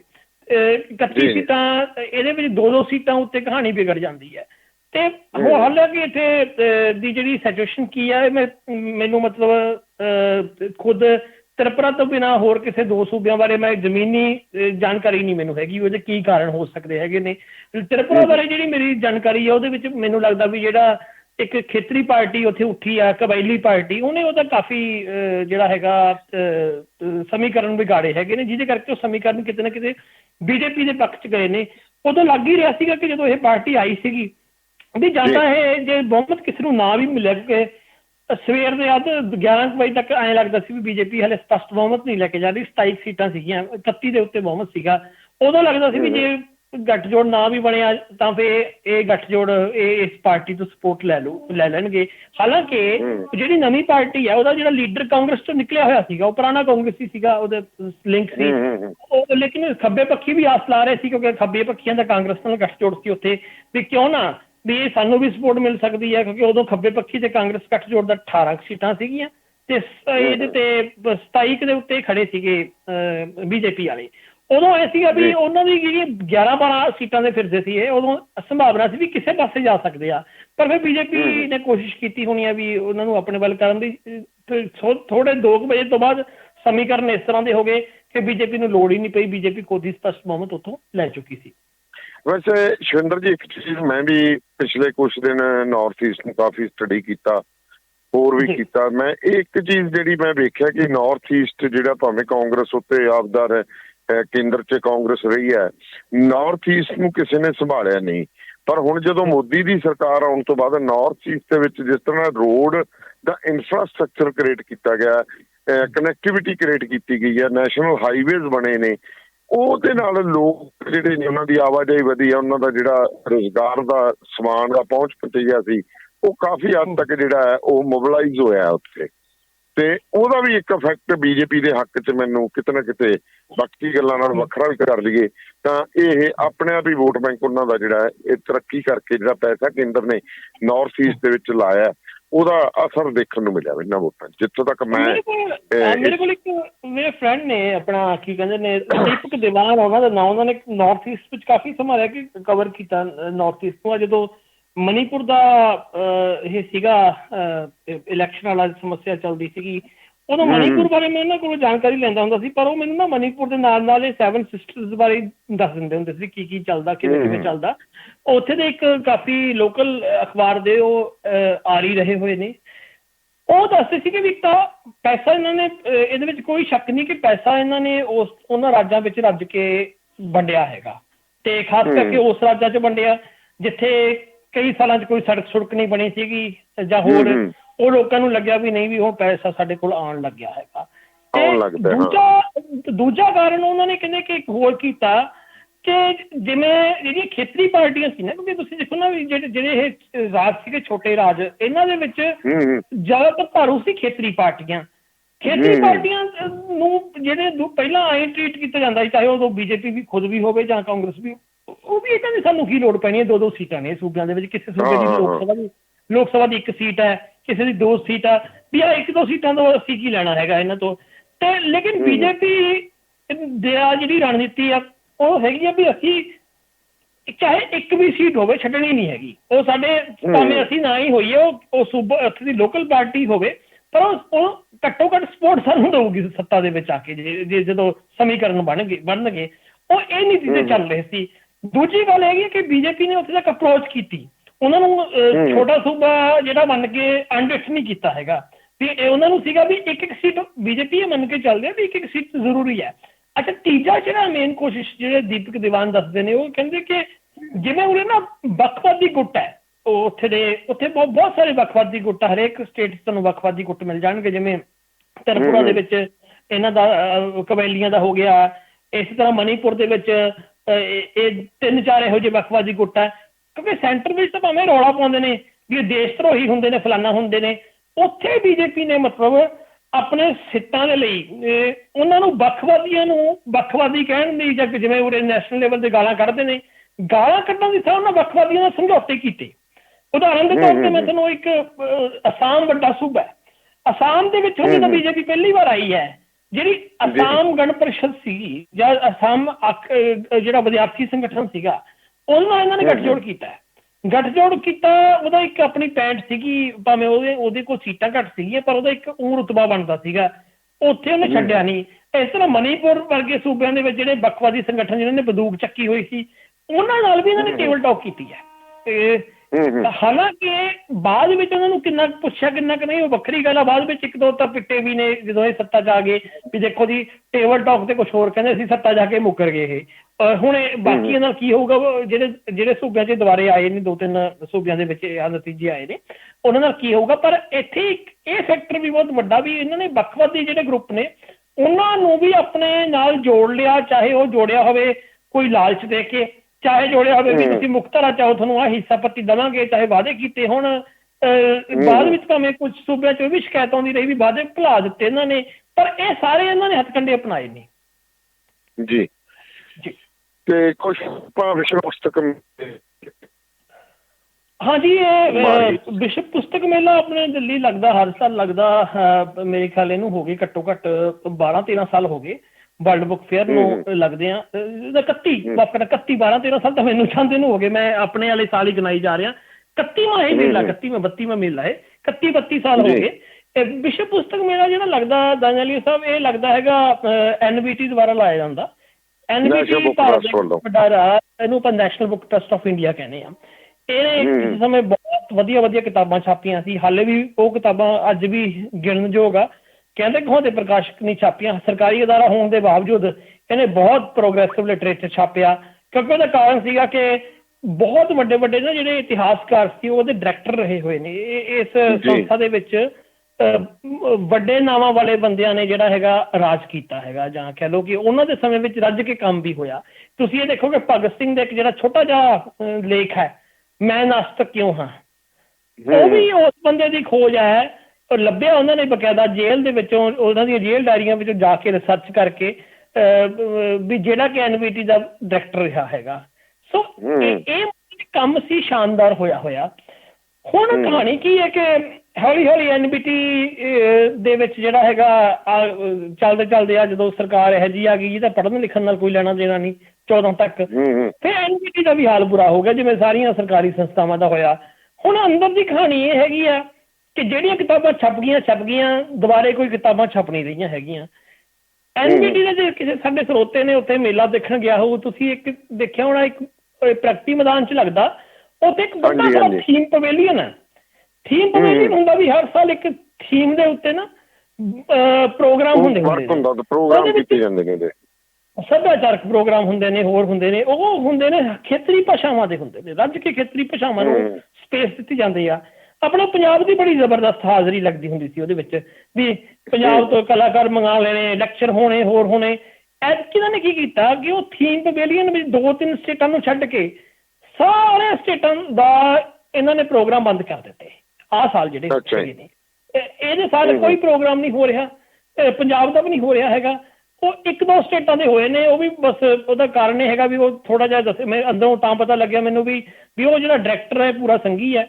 ਇਹਦੇ ਨਾਲ ਜਿਹੜੇ ਬੰਦੇ ਹੈ ਨਾ, ਇੱਥੇ ਹਰੇਕ ਸੈਕਸ਼ਨ ਦੇ ਐਡੀਟਰ ਨਹੀਂ, ਮਤਲਬ ਮੰਨ ਲਓ ਕਿ ਪੰਜਾਬੀ ਸੈਕਸ਼ਨ ਦਾ ਇੱਕ ਐਡੀਟਰ ਹੈ, ਫਲਾਣੇ ਸੈਕਸ਼ਨ ਦਾ ਐਡੀਟਰ ਆ, ਪਰ ਪੰਜਾਬੀ ਸੈਕਸ਼ਨ ਦੀ ਤੇ ਇੱਕ ਮਾੜੀ ਗੱਲ ਇਹ ਹੈਗੀ ਆ ਕਿ ਪੰਜਾਬੀ ਸੈਕਸ਼ਨ ਦਾ ਜਿਹੜਾ ਬਕਾਇਦਾ ਨਾ ਐਡੀਟਰ ਦੀ ਪੋਸਟ ਹਾਲੇ ਖਾਲੀ ਪਈ ਹੈ, ਹਾਲੇ ਭਰੀ ਨਹੀਂ ਹੈਗੀ। ਉਹ ਅਸਿਸਟੈਂਟ ਐਡੀਟਰੀ ਉਹ ਵਿਚਾਰੀ ਕੁੜੀ ਹੈ, ਬੜੀ ਮਿਹਨਤੀ ਹੈ, ਉਹ ਵਿਚਾਰੀ ਕੰਮ ਕਰ ਰਹੀ ਹੈਗੀ ਆ ਉੱਥੇ। ਤੇ ਅਜੇ ਤੱਕ ਕਈ ਸਾਲ ਹੋ ਗਏ ਉੱਥੇ ਐਡੀਟਰ ਵਾਲੀ ਪੋਸਟ ਨਹੀਂ ਭਰੀ ਗਈ ਹੈਗੀ। ਤੇ ਹੁਣ ਉਹਨਾਂ ਨੂੰ ਜਿਹੜੇ 2-3 ਥੋੜੇ ਜਿਹੇ ਸੀਗੇ ਨੇੜੇ ਉਹਦੇ ਡਾਇਰੈਕਟਰ ਦੇ ਜਿਹੜੇ ਭਾਸ਼ਾਵਾਂ ਵਾਲੇ, ਉਹ 2-3 ਭਾਸ਼ਾਵਾਂ ਤੇ ਹੋ ਰਹੇ ਨੇ, ਬਾਕੀ ਕਿਸੇ ਦਾ ਹੋ ਨਹੀਂ ਰਿਹਾ। ਦੂਜੀ ਗੱਲ, ਪੰਜਾਬੀ ਨੂੰ ਇੱਕ ਹੋਰ ਵੀ ਮਾਰ ਪਈ ਹੈ। ਇੱਕ ਤਾਂ ਹੋਣਾ ਤਾਂ ਹੀ ਚਾਹੀਦਾ ਸੀਗਾ ਵੀ ਉੱਥੇ ਜਿਹੜੇ ਕਿਤਾਬਾਂ ਦੇ ਮੇਲੇ ਲੱਗਦੇ ਨੇ ਨਾ, ਮੇਲਾ ਲੱਗਦਾ, ਉਹ ਤੇ ਸਾਡੀ ਰੱਜ ਕੇ ਹਾਜ਼ਰੀ ਹੋਣੀ ਚਾਹੀਦੀ ਸੀ ਛੋਟੇ ਪ੍ਰਕਾਸ਼ਕਾਂ ਦੀ, ਕਿਉਂਕਿ ਜੇ ਸਰਕਾਰੀ ਤਾਂ ਸਿੱਧੀ ਜੀ ਗੱਲ ਆ, ਛੋਟੇ ਪ੍ਰਕਾਸ਼ਕਾਂ ਦਾ ਹੋਣਾ ਚਾਹੀਦਾ, ਕਿਉਂਕਿ ਇਹ ਵਰਲਡ ਲੈਵਲ ਦਾ ਮੇਲਾ ਆਪਣਾ ਦਾਨੇ ਵਾਲੀ ਸਾਹਿਬ, ਦੁਨੀਆ ਭਰ ਦੇ ਪ੍ਰਕਾਸ਼ਕ ਇਹਦੇ ਚ ਦੁਨੀਆ ਭਰ ਤੋਂ ਕਿਹੜੇ ਨਾਰਮਲੀ ਕਿਹੜੇ ਦੇਸ਼ ਜ਼ਿਆਦਾ ਪਾਰਟਿਸਿਪੇਟ ਕਰਦੇ ਨੇ? ਇਹਦੇ ਵਿੱਚ ਐਂ ਹੁੰਦਾ, ਇੱਕ ਵਾਰ ਤਾਂ ਹੁੰਦਾ ਵੀ ਇੱਕ ਥੋੜਾ ਨਾ ਮਹਿਮਾਨ ਦੇਸ਼ ਰੱਖਿਆ ਜਾਂਦਾ। ਮਹਿਮਾਨ ਦੇਸ਼ ਦੇ ਵਿੱਚ ਉਹ ਮੇਨ ਹੁੰਦਾ ਤੁਹਾਡਾ ਗੈਸਟ ਜਿਹਨੂੰ ਆਪਾਂ ਕਹਿੰਦੇ ਆ, ਚਾਹੇ ਈਰਾਨ ਹੋ ਗਿਆ, ਚਾਹੇ ਕੋਈ ਫਰਾਂਸ ਹੋ ਗਿਆ, ਵਗੈਰਾ ਵਗੈਰਾ। ਪਰ ਉਂਝ ਜਿਹੜਾ ਸਾਰਾ ਦੁਨੀਆ ਦੇ ਜਿਵੇਂ 180 ਦੇਸ਼ ਨੇ, ਉਹਨਾਂ ਵਿੱਚੋਂ ਲਗਭਗ ਕਿਵੇਂ ਨਾ ਕਿਵੇਂ ਚਾਹੇ ਇੱਕ ਅੱਧਾ ਪ੍ਰਕਾਸ਼ਕ ਹੀ ਆਵੇ, ਹਾਜ਼ਰੀ ਲੱਗਦੀ ਹੈ। ਤਾਂ ਹੀ ਇਹਨੂੰ ਵਰਲਡ ਬੁੱਕ ਫੇਅਰ ਕਹਿੰਦਾ। ਭਾਵੇਂ ਮੈਂ ਕਿ 180 ਤਾਂ ਨਹੀਂ, ਲੇਕਿਨ 25 ਦੇਸ਼ ਆ ਗਏ, 30 ਦੇਸ਼ ਆ ਗਏ, ਹਾਜ਼ਰੀ ਅਸੀਂ ਦੇਖਦੇ ਰਹੇ ਹਾਂ। ਪਾਕਿਸਤਾਨ ਵੀ ਆਉਂਦਾ ਰਿਹਾ, ਆਪਣਾ ਪਾਕਿਸਤਾਨ ਆਉਂਦਾ ਰਿਹਾ, ਈਰਾਨ ਆਉਂਦਾ ਰਿਹਾ, ਆਪਣਾ ਤੁਹਾਡਾ ਫਰਾਂਸ ਤੇ ਅਮਰੀਕਾ ਕੈਨੇਡਾ ਦੇ ਤਾਂ ਆਉਂਦੇ ਹੀ ਹੈਗੇ ਨੇ ਆਰਾਮ ਨਾਲ, ਇੰਗਲੈਂਡ ਦੇ ਤਾਂ ਪ੍ਰਕਾਸ਼ਕ ਆਉਂਦੇ ਰਹੇ। ਉੱਥੇ ਇੱਕ ਇਹਦੇ ਵਿੱਚ ਇੱਕ ਜ਼ਰੀਆ ਵੀ ਹੁੰਦਾ ਵੀ ਆਪਾਂ ਦੂਜੇ ਮੁਲਕਾਂ ਦੇ ਜਿਹੜੇ ਪ੍ਰਕਾਸ਼ਕਾਂ ਨੂੰ ਮਿਲਣ ਦਾ, ਉਹ ਅਸੀਂ ਮਿਲਦੇ ਰਹੇ ਹਾਂ। ਪਿਛਲੇ ਸਮੇਂ 'ਚ ਪਾਕਿਸਤਾਨ ਵਾਲਿਆਂ ਨੂੰ ਵੀ ਮਿਲੇ ਆ, ਉਹ ਵੀ ਆਏ ਹੈਗੇ ਨੇ, ਅਫਗਾਨਿਸਤਾਨ ਦੇ ਵੀ ਆਏ ਹੈਗੇ ਨੇ, ਉਹਨਾਂ ਨੂੰ ਮਿਲਦੇ ਰਹੇ ਆ। ਹੁਣ ਮਸਲਾ ਕੀ ਹੋ ਗਿਆ ਕਿ ਐਡੇ ਵੱਡੇ ਪਲੇਟਫਾਰਮ ਦੇ ਉੱਤੇ ਖੇਤਰੀ ਭਾਸ਼ਾਵਾਂ ਨੂੰ ਮੌਕਾ ਮਿਲਦਾ ਵੀ ਅਸੀਂ ਵੀ ਆਪਣਾ ਰੰਗ ਦਿਖਾਈਏ, ਚਾਹੇ ਉਹ ਪੰਜਾਬ ਹੋਵੇ ਆਪਣਾ, ਚਾਹੇ ਉਹ ਕੋਈ ਹੋਰ ਸੂਬੇ ਹੋਣ। ਹੁਣ ਇਹਨਾਂ ਨੇ ਕੀ ਕੀਤਾ ਵੀ ਇੱਕ ਇਹਦਾ ਰੇਟ ਬਹੁਤ ਜ਼ਿਆਦਾ। ਹੁਣ 10 ਦਿਨ ਮੇਲਾ ਚੱਲਦਾ ਆਪਣਾ ਦਾਨੇ ਵਾਲੀ ਸਾਹਿਬ, 10 ਦਿਨ ਤਾਂ ਤੁਸੀਂ ਮੰਨੋਗੇ ਕਿੰਨਾ ਰੇਟ ਹੋਊਗਾ? 10 ਦਿਨ ਦਾ ਰੇਟ ਇਹਨਾਂ ਨੇ ਘੱਟੋ ਘੱਟ 1,10,000 ਤੋਂ ਲੈ ਕੇ 1.5 ਲੱਖ ਰੇਟ ਹੈ। ਹੁਣ ਜਿਹੜਾ ਬੰਦਾ ਕੋਈ ਪੰਜਾਬ ਤੋਂ ਜਾਊਗਾ, ਉਹ 1.5 ਲੱਖ ਰੁਪਈਆ ਭਲਾ ਕਿਉਂ ਖਰਚੂ 10 ਦਿਨ ਦਾ? ਛੋਟਾ ਪ੍ਰਕਾਸ਼ਕ ਤਾਂ ਭਲਾ ਵਿਚਾਰੇ ਦਾ ਵੈਸੇ ਜਲੂਸ ਨਿਕਲ ਜਾਊਗਾ। ਤੇ ਹੁਣ ਇੱਥੇ ਪੰਜਾਬ ਦੀ ਜਿਹੜੀ ਹਾਜ਼ਰੀ ਲੱਗਦੀ ਹੈ, ਉਹ ਸਿਰਫ ਦਿੱਲੀ ਦੇ ਕੁਝ ਪ੍ਰਕਾਸ਼ਕ ਨੇ, ਜਿਵੇਂ ਕਿ ਨਵਯੁਗ ਪ੍ਰਕਾਸ਼ਨ ਹੋ ਗਿਆ, ਤੇ ਫਿਰ ਆਹ ਮਨਪ੍ਰੀਤ ਪ੍ਰਕਾਸ਼ਨ ਹੋ ਗਿਆ, ਇਹ ਦਿੱਲੀ ਬੇਸਡ ਨੇ, ਇਹਨੂੰ ਬਹੁਤੇ ਇਹਨੂੰ ਆਪਣੇ ਪੰਜਾਬੀ ਜਾਣਦੇ ਵੀ ਨਹੀਂ ਹੈਗੇ। ਇਹ 5 ਪ੍ਰਕਾਸ਼ਨ ਨੇ ਦਿੱਲੀ ਦੇ। ਹੁੰਦਾ ਕੀ, ਇਹਨਾਂ ਨੂੰ ਪੰਜਾਬੀ ਜਿਹੜੀ ਸਾਹਿਤ ਅਕੈਡਮੀ ਦਿੱਲੀ ਹੈ, ਜਿਹੜੀ ਸਾਹਿਤ ਅਕੈਡਮੀ ਦਿੱਲੀ ਇਹਨਾਂ ਨੂੰ ਉਹ ਕਰਦੀ ਹੈ, ਮਦਦ ਕਰਦੀ ਹੈ ਵੀ ਇਹਨਾਂ ਦਾ ਕਿਰਾਇਆ ਕਰੋਇਆ ਉਹ ਦਿੰਦੀ ਆ। ਐਤਕੀ ਕੀ ਕੀਤਾ ਇਹਨਾਂ ਨੇ ਕਿ ਪਰ ਉਹਦੇ ਵਿੱਚ ਸਾਹਿਤ ਅਕੈਡਮੀ ਦਾ ਆਪਣਾ ਵੀ ਇੱਕ ਸਟਾਲ ਲੱਗਦਾ ਹੁੰਦਾ ਹੈ। ਸਾਹਿਤ ਅਕੈਡਮੀ ਹੈ ਜਿਹੜੀ, ਉਹ ਹੈਗੀ ਹੈ ਦਿੱਲੀ ਸਰਕਾਰ ਦੇ ਅੰਡਰ, ਕੇਜਰੀਵਾਲ ਸਰਕਾਰ ਦੇ ਅੰਡਰ। ਐਤਕੀ ਇਹਨਾਂ ਨੇ ਇਹ ਕੀਤਾ ਕਿ ਜਿਹੜੀ ਦਿੱਲੀ ਸਰਕਾਰ ਦੇ ਅੰਡਰ ਸਾਹਿਤ ਅਕੈਡਮੀ ਦਿੱਲੀ ਆ, ਉਹਦਾ ਇਹਨਾਂ ਨੇ ਸਟਾਲ ਹੀ ਨਹੀਂ ਲੱਗਣ ਦਿੱਤਾ। ਬਹਾਨਾ ਇਹ ਲਾਇਆ ਕਿ ਜਦੋਂ ਗਏ ਵੀ ਭਾਈ ਤੁਸੀਂ ਤਾਂ ਜੀ ਲੇਟ ਹੋ ਗਏ, ਇਸ ਕਰਕੇ ਹੁਣ ਤੁਹਾਨੂੰ ਸਟਾਲ ਨਹੀਂ ਮਿਲਣਾ ਹੈਗਾ। ਜਦੋਂ ਇਹਨਾਂ ਨੇ ਕਿਹਾ, ਪਤਾ ਇਹ ਬਾਅਦ ਵਿੱਚ ਲੱਗਿਆ ਕਿ ਬਾਅਦ ਵਿੱਚ ਵੀ ਸਟਾਲ ਵੰਡੀ ਜਾ ਰਹੇ ਸੀਗੇ, ਉਹਦੇ ਕਰਕੇ ਇੱਕ ਨੁਕਸਾਨ ਹੋਇਆ। ਫਿਰ ਦੱਸਿਆ ਜਾ ਰਿਹਾ ਵੀ ਇੱਕ ਸਾਹਿਤ ਸਭਾ ਦਿੱਲੀ ਆ, ਫਿਰ ਸਾਹਿਤ ਸਭਾ ਦਿੱਲੀ ਨੇ ਉਹਨਾਂ ਜਿਹੜੇ 5 ਪ੍ਰਕਾਸ਼ਕ ਸੀ ਉਹਨਾਂ ਦੀ ਮਾਲੀ ਇਮਦਾਦ ਕੀਤੀ ਵੀ ਚੱਲ ਕੋਈ ਨਾ ਤੁਸੀਂ ਆਪਣੇ ਸਟਾਲ ਲਾਓ, ਐਤਕੀ ਤੁਹਾਨੂੰ ਅਸੀਂ ਮਦਦ ਕਰਦੇ ਹੈਗੇ ਆ। ਇਹ ਤਾਂ ਕਹਾਣੀ ਜਿਹੜੀ ਸੀਗੀ ਇਹਦੀ। ਹੁਣ ਇਹਦੇ ਵਿੱਚ ਕੀ ਆ ਰਿਹਾ ਕਿ ਐਤਕੀ ਖੇਤਰੀ ਭਾਸ਼ਾਵਾਂ ਇਹਨਾਂ ਨੇ ਸਾਰੀਆਂ ਖੁੱਡੇ ਤੇ ਲਾਤੀਆਂ। ਤੇ ਜਿਹੜਾ ਸਭ ਤੋਂ ਵੱਡਾ ਪੰਜਾਬੀ ਭਾਸ਼ਾ ਲਈ ਜਿਹੜੇ ਪੰਜਾਬੀ ਲੋਕਾਂ ਦਾ ਜਿਹੜਾ ਇਹ ਹੈਗਾ ਇਤਰਾਜ਼, ਉਹ ਇਹ ਹੈਗਾ ਵੀ ਇੱਕ ਤਾਂ ਸਾਡੇ ਜਿਹੜੇ ਹੈਗੇ ਆ ਸਾਹਿਤ ਅਕੈਡਮੀ ਵਾਲੇ ਦਿੱਲੀ ਨੂੰ ਕਿਉਂ ਤੁਸੀਂ ਨਜ਼ਰਅੰਦਾਜ਼ ਕੀਤਾ, ਕਿਉਂਕਿ ਉਹੀ ਇੱਕ ਸੰਸਥਾ ਸੀਗੀ ਜਿਹੜੀ ਵੱਡੀ ਸੀਗੀ, ਉਹਦਾ ਜਿਹੜਾ ਉਹਦਾ ਦਬਦਬਾ ਵੀ ਸੀਗਾ। ਤੇ ਐਤਕੀ ਪੰਜਾਬੀ ਦੇ ਵੀ ਜਿਹੜਾ ਉਹ ਕਲਚਰਲ ਸਮਾਗਮ ਨਹੀਂ ਹੋਏ ਹੈਗੇ, ਜਿਵੇਂ ਹੋਰ ਬਹੁਤ ਸਾਰੇ ਭਾਸ਼ਾਵਾਂ ਦੇ ਨਹੀਂ ਹੋਏ, ਆਪਣੀ ਪੰਜਾਬੀ ਦਾ ਵੀ ਨਹੀਂ ਹੋਇਆ। ਇਹ ਬਹੁਤ ਵੱਡਾ ਇਤਰਾਜ਼ ਸੀ। ਸਭ ਤੋਂ ਵੱਡਾ ਇਤਰਾਜ਼ ਇੱਕ ਹੋ ਰਿਹਾ, ਇਹਨਾਂ ਨੇ ਜਦੋਂ ਨਾ ਮੀਡੀਆ ਉੱਥੇ ਉਹ ਆਪਣਾ ਮੀਡੀਆ ਨੂੰ ਸੱਦਦੇ ਹੁੰਦੇ ਨੇ। ਹੁਣ ਖੇਤਰੀ ਭਾਸ਼ਾਵਾਂ 'ਚ ਦਿੱਲੀ ਦੇ ਵਿੱਚ 2 ਹੀ ਖੇਤਰੀ ਮੀਡੀਆ ਐਕਟਿਵ ਹੈਗੇ ਨੇ, ਇੱਕ ਤਾਂ ਪੰਜਾਬੀ, ਇੱਕ ਉਰਦੂ, ਕਿਉਂਕਿ ਦਿੱਲੀ 'ਚ ਨਹੀਂ ਤਾਂ ਆਮ ਕਰਕੇ ਹਿੰਦੀ ਤੇ ਅੰਗਰੇਜ਼ੀ ਚੱਲਦੀ ਆ। ਜੇ ਖੇਤਰੀ ਭਾਸ਼ਾਵਾਂ 'ਚ ਦੇਖਿਆ ਜਾਵੇ, ਇੱਕ ਪੰਜਾਬੀ ਦਾ ਹੈਗਾ, ਕਿਉਂਕਿ ਪੰਜਾਬੀ ਰਹਿੰਦੇ ਨੇ ਉੱਥੇ, ਇੱਕ ਉਰਦੂ ਭਾਸ਼ਾ। ਐਤਕੀ ਇਹਨਾਂ ਨੇ ਪੰਜਾਬੀ ਭਾਸ਼ਾ ਨੂੰ ਪਹਿਲਾਂ ਅਨਡਿਟ ਕੀਤਾ। ਪੰਜਾਬੀ ਮੀਡੀਆ ਦੇ ਜਿਹੜੇ ਆਪਣੀ ਪ੍ਰੈਸ ਵਾਲੇ ਨੇ, ਉਹਨਾਂ ਨੂੰ ਸੱਦਾ ਪੱਤਰ ਨਹੀਂ ਭੇਜਿਆ ਗਿਆ। ਇਹ ਕਾਫੀ ਰੌਲਾ ਪਿਆ ਹੈ। ਪਰ ਉਹ ਪੰਜਾਬ ਦੇ ਵਿੱਚ ਸਿਰਫ ਪੰਜਾਬੀ ਟ੍ਰਿਬਿਊਨ ਨੇ ਖਬਰ ਲਾਈ ਸੀ, ਇੱਕ ਛੋਟੀ ਜਿਹੀ ਖਬਰ ਲੱਗੀ ਸੀ।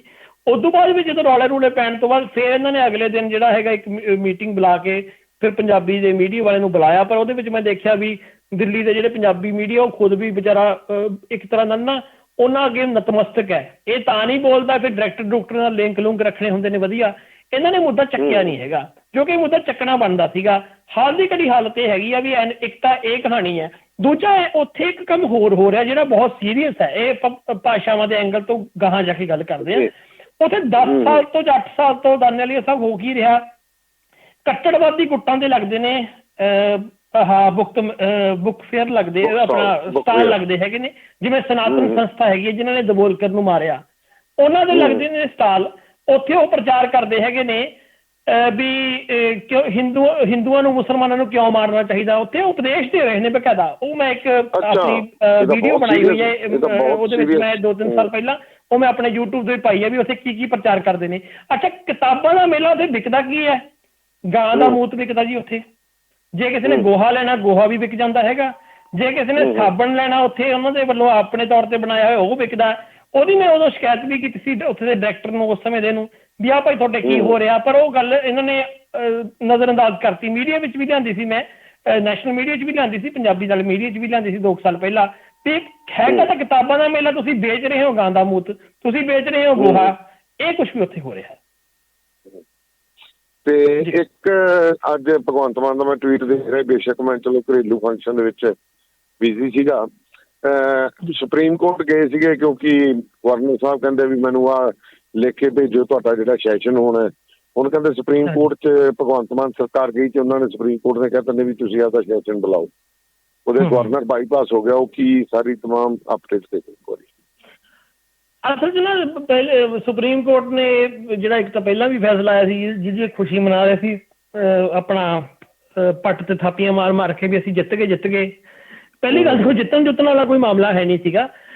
ਗੱਲ ਕਹਾਣੀ ਇੰਨੀ ਸੀ ਵੀ ਇਹ ਕਹਾਣੀ ਥੋੜ੍ਹੀ ਜਿਹੀ ਰਾਜਪਾਲ ਨੇ ਵਧਾਈ ਸੀ, ਰਹਿੰਦੀ ਖੂਨ ਦੀ ਕਸਰ ਇਹਨਾਂ ਨੇ ਵਧਾਤੀ। ਇਹ ਮਾਮਲਾ ਸੁਪਰੀਮ ਕੋਰਟ 'ਚ ਪਹੁੰਚ ਗਿਆ। ਸੁਪਰੀਮ ਕੋਰਟ 'ਚ ਨਹੀਂ ਜਾਣਾ ਚਾਹੀਦਾ ਸੀ ਇਹ ਮਾਮਲਾ। ਸੁਪਰੀਮ ਕੋਰਟ ਨੇ ਤਾਂ ਫਿਰ ਆਹੀ ਕਹਿਣਾ ਹੁੰਦਾ ਵੀ ਦੇਖੋ ਕਹਾਣੀ ਕੀ ਸੀ ਵੀ ਉਹ ਤੁਹਾਨੂੰ ਪਤਾ, ਤੁਹਾਡੇ ਉਦੋਂ ਤੁਸੀਂ ਸਿਹਤ ਤੇਜ਼ਾਬ ਸੀ, ਉਦੋਂ ਮਸਲਾ ਇੰਨਾ ਸੀਗਾ ਕਿ ਰਾਜਪਾਲ ਨੇ ਕਿਹਾ ਵੀ ਭਗਵੰਤ ਮਾਨ ਨੇ ਫਲਾਨਾ ਮੈਨੂੰ ਇਤਰਾਜ਼ਯੋਗ ਬੋਲਿਆ, ਪਹਿਲਾਂ ਇਹਦੇ ਬਾਰੇ ਸਪਸ਼ਟੀਕਰਨ ਦੇਵੇ, ਮੈਂ ਜਿਹੜਾ ਉਦੋਂ ਤੱਕ ਇਜਲਾਸ ਸੱਦਣ ਬਾਰੇ ਸਲਾਹ ਕਰਾਂਗਾ। ਇਹ ਉਹਨੇ ਕਹਿਣਾ ਸੀ। ਨਹੀਂ, ਕਹਾਣੀ ਇੱਥੇ ਖਤਮ ਹੋ ਜਾਣੀ ਸੀ ਵੀ ਭਗਵੰਤ ਮਾਨ ਆਪਣੇ ਵੱਲੋਂ ਸਪਸ਼ਟੀਕਰਨ ਦੇ ਦਿੰਦਾ ਤੇ ਉਹ ਇਜਲਾਸ ਸ਼ੁਰੂ ਹੋ ਜਾਂਦਾ। ਵੈਸੇ ਵੀ ਸਾਡੇ ਕਾਨੂੰਨ ਦੇ ਵਿੱਚ ਕੀ ਹੁੰਦਾ, ਰਾਜਪਾਲ ਤੀਜੀ ਵਾਰ ਨਾ ਸੈਸ਼ਨ ਨੂੰ ਰੱਦ ਨਹੀਂ ਕਰ ਸਕਦਾ। ਇਹ ਸਾਡਾ ਸੰਵਿਧਾਨ ਕਹਿੰਦਾ। ਜੇ ਪਹਿਲੀ ਵਾਰ ਰਿਜੈਕਟ ਕਰਦਾ ਤਾਂ ਅਪੀਲ ਦੂਜੀ ਵਾਰ ਭੇਜ ਦਿਓ ਰਾਜਪਾਲ ਨੂੰ, ਦੂਜੀ ਵਾਰ ਰਿਜੈਕਟ ਕਰਦਾ ਤਾਂ ਤੀਜੀ ਵਾਰ ਭੇਜ ਦਿਓ, ਤੀਜੀ ਵਾਰ ਰਾਜਪਾਲ ਨੂੰ ਹਾਂ ਕਰਨੀ ਪੈਣੀ ਹੈ। ਇਹ ਸਾਡੇ ਕੰਸਟੀਟਿਊਸ਼ਨ ਦੇ ਵਿੱਚ ਲਿਖਿਆ। ਪਰ ਇਹਨਾਂ ਨੇ ਇਹਦਾ ਹੱਲਾ ਮਚਾਇਆ ਇਹਨੇ ਪੂਰਾ। ਇਹ ਚਲੇ ਗਏ ਜੀ ਸੁਪਰੀਮ ਕੋਰਟ ਦੇ ਵਿੱਚ। ਤੁਹਾਨੂੰ ਪਤਾ ਵੀ ਪਹਿਲਾਂ ਸੁਪਰੀਮ ਕੋਰਟ ਜਾਣ ਤੋਂ ਬਾਅਦ ਕਰਦੇ ਨਾ ਜੀ। ਤੁਸੀਂ ਕੁਝ ਬੋਲਿਆ? ਜੀ ਮੈਂ ਕਿਹਾ ਪੰਪ ਐਂਡ ਸ਼ੋ ਕਰਦੇ ਨਾ, ਨਿੱਕੀ ਜੀ ਗੱਲ ਨੂੰ ਬਵੰਡਰ ਬਣਾ ਦਿੰਦੇ ਪੂਰਾ। ਹਾਂਜੀ, ਫਿਰ ਸੁਪਰੀਮ ਕੋਰਟ ਨੇ ਤਾਂ ਲਗਭਗ ਉਹੀ ਕਹਿਣਾ ਸੀ ਜਿਹੜਾ ਕਾਨੂੰਨ ਦੇ ਮੁਤਾਬਕ। ਉਹ ਕਹਿੰਦੇ ਭਾਈ ਹੋ ਹੱਲਾ ਨਾ ਮਚਾਓ, ਵੀ ਜਿਹੜਾ ਰਾਜਪਾਲ ਉਹਦਾ ਕੋਈ ਅਧਿਕਾਰ ਨਹੀਂ ਬਣਦਾ ਵੀ ਉਹ ਰੋਕੇ। ਸੈਸ਼ਨ 19 ਤਰੀਕ ਨੂੰ ਹੋਊਗਾ, ਉੱਦਾਂ ਹੀ ਹੋਊਗਾ। ਫਿਰ ਹੋਇਆ ਕਿ ਉਸ ਤੋਂ ਬਾਅਦ ਵਿੱਚ ਵੀ ਇਹਨਾਂ ਨੇ ਐਂ ਪੇਸ਼ ਕੀਤਾ ਵੀ ਅਸੀਂ ਜਿੱਤ ਗਏ ਹਾਂ ਜੀ, ਚੱਕ ਤੇ ਫੱਟੇ ਫਲਾਨਾ। ਹੁਣ ਇੱਕ ਚੀਜ਼ ਹੋਰ ਬੜੀ ਨੋਟ ਕਰਨ ਵਾਲੀ ਹੈ, ਜਿਹੜੇ ਸਾਰੇ ਡਰਾਮੇ ਦੇ ਵਿੱਚ ਇਹ ਮੁੱਦੇ ਨੂੰ ਉਭਾਰ ਰਿਹਾ ਸੀ ਰਾਘਵ ਚੱਡਾ। ਸੁਪਰੀਮ ਕੋਰਟ ਦੇ ਵਿੱਚ ਵੀ ਲੈ ਕੇ ਜਾਵਾਂਗੇ ਜੀ, ਫਲਾਨਾ ਕਰਾਂਗੇ ਜੀ, ਅਗਵਾਈ ਰਾਘਵ ਚੱਡਾ ਕਰਨ ਲੱਗ ਗਿਆ ਸੀ ਵੀ ਇਹਦੇ ਇਸ ਮੁੱਦੇ ਨੂੰ ਜੇ ਸੁਪਰੀਮ ਕੋਰਟ 'ਚ ਵੀ ਚਲੋ ਲੈ ਕੇ ਗਏ, ਵੈਸੇ ਤਾਂ ਲੈ ਜਾਣਾ ਬਣਦਾ ਨਹੀਂ ਸੀਗਾ ਵੀ ਰਾਘਵ ਚੱਡਾ ਕੌਣ ਹੁੰਦਾ ਹੈ। ਜਾਂ ਤਾਂ ਮੁੱਦਾ ਹੈਗਾ ਮੁੱਖ ਮੰਤਰੀ ਵਰਸਸ ਰਾਜਪਾਲ, ਜਾਂ ਤਾਂ ਇਹਦੇ ਵਿੱਚ ਜਾਵੇ ਮੁੱਖ ਮੰਤਰੀ ਖੁਦ, ਜਾਂ ਫਿਰ ਪੰਜਾਬ ਸਰਕਾਰ ਦਾ ਕੋਈ ਮੰਤਰੀ ਜਾਵੇ। ਇਹਦੇ ਵਿੱਚ ਪਾਰਟੀ ਦਾ ਵੀ ਜਾਣਾ ਨਹੀਂ ਬਣਦਾ ਹੈਗਾ, ਕਿਉਂਕਿ ਰਾਘਵ ਚੱਡਾ ਕੀ ਹੈ, ਇੱਕ ਰਾਜ ਸਭਾ ਦਾ ਮੈਂਬਰ ਹੈ ਇੱਕ, ਤੇ ਉਹ ਮਤਲਬ ਕਿਹੜੇ ਅਖਤਿਆਰ ਨਾਲ ਜਾ ਰਿਹਾ ਹੈਗਾ। ਜੇ ਤਾਂ ਉੱਥੇ ਇਹਨੂੰ ਜੇ ਲੜਾਈ ਲੜਨੀ ਹੁੰਦੀ ਹੈ ਜੀ, ਉਹ ਮੁੱਖ ਮੰਤਰੀ ਦਾ ਫਰਜ਼ ਹੁੰਦਾ ਜਾਂ ਕਿਸੇ ਮੰਤਰੀ ਦਾ ਹੁੰਦਾ ਹੈ, ਤੇ ਉਹ ਮੁੱਖ ਮੰਤਰੀ ਪਿੱਛੇ ਲੱਗਿਆ ਹੋਇਆ ਤੇ ਰਾਘਵ ਚੱਡਾ ਲਾਲਾ ਕਰੀ ਜਾ ਰਿਹਾ। ਇੱਥੋਂ ਇੱਕ ਦੁਬਾਰੇ ਫਿਰ ਮੁੱਖ ਮੰਤਰੀ ਦੀ ਜੱਗ ਸਹਾਈ ਹੋਈ ਹੈ ਵੀ ਭਾਈ ਤੂੰ ਕੀ ਆ, ਤੇ ਇਹਦਾ ਮਤਲਬ ਸੁਪਰ ਮੁੱਖ ਮੰਤਰੀ ਜਿਹੜਾ ਲੋਕ ਮੰਨਦੇ ਨੇ ਵੀ ਰਾਘਵ ਚੱਡਾ ਤੇ ਕੇਜਰੀਵਾਲ ਫਿਰ ਸੁਪਰ ਮੁੱਖ ਮੰਤਰੀ ਹੈ, ਫਿਰ ਤੋਂ ਕਹਾਣੀ ਸਹੀ ਸਾਬਤ ਹੋ ਰਹੀ ਹੈ। ਜਾਣ ਤੋਂ ਪਹਿਲਾਂ ਕੁਛ ਹੋਰ ਖਾਸ ਸੀ?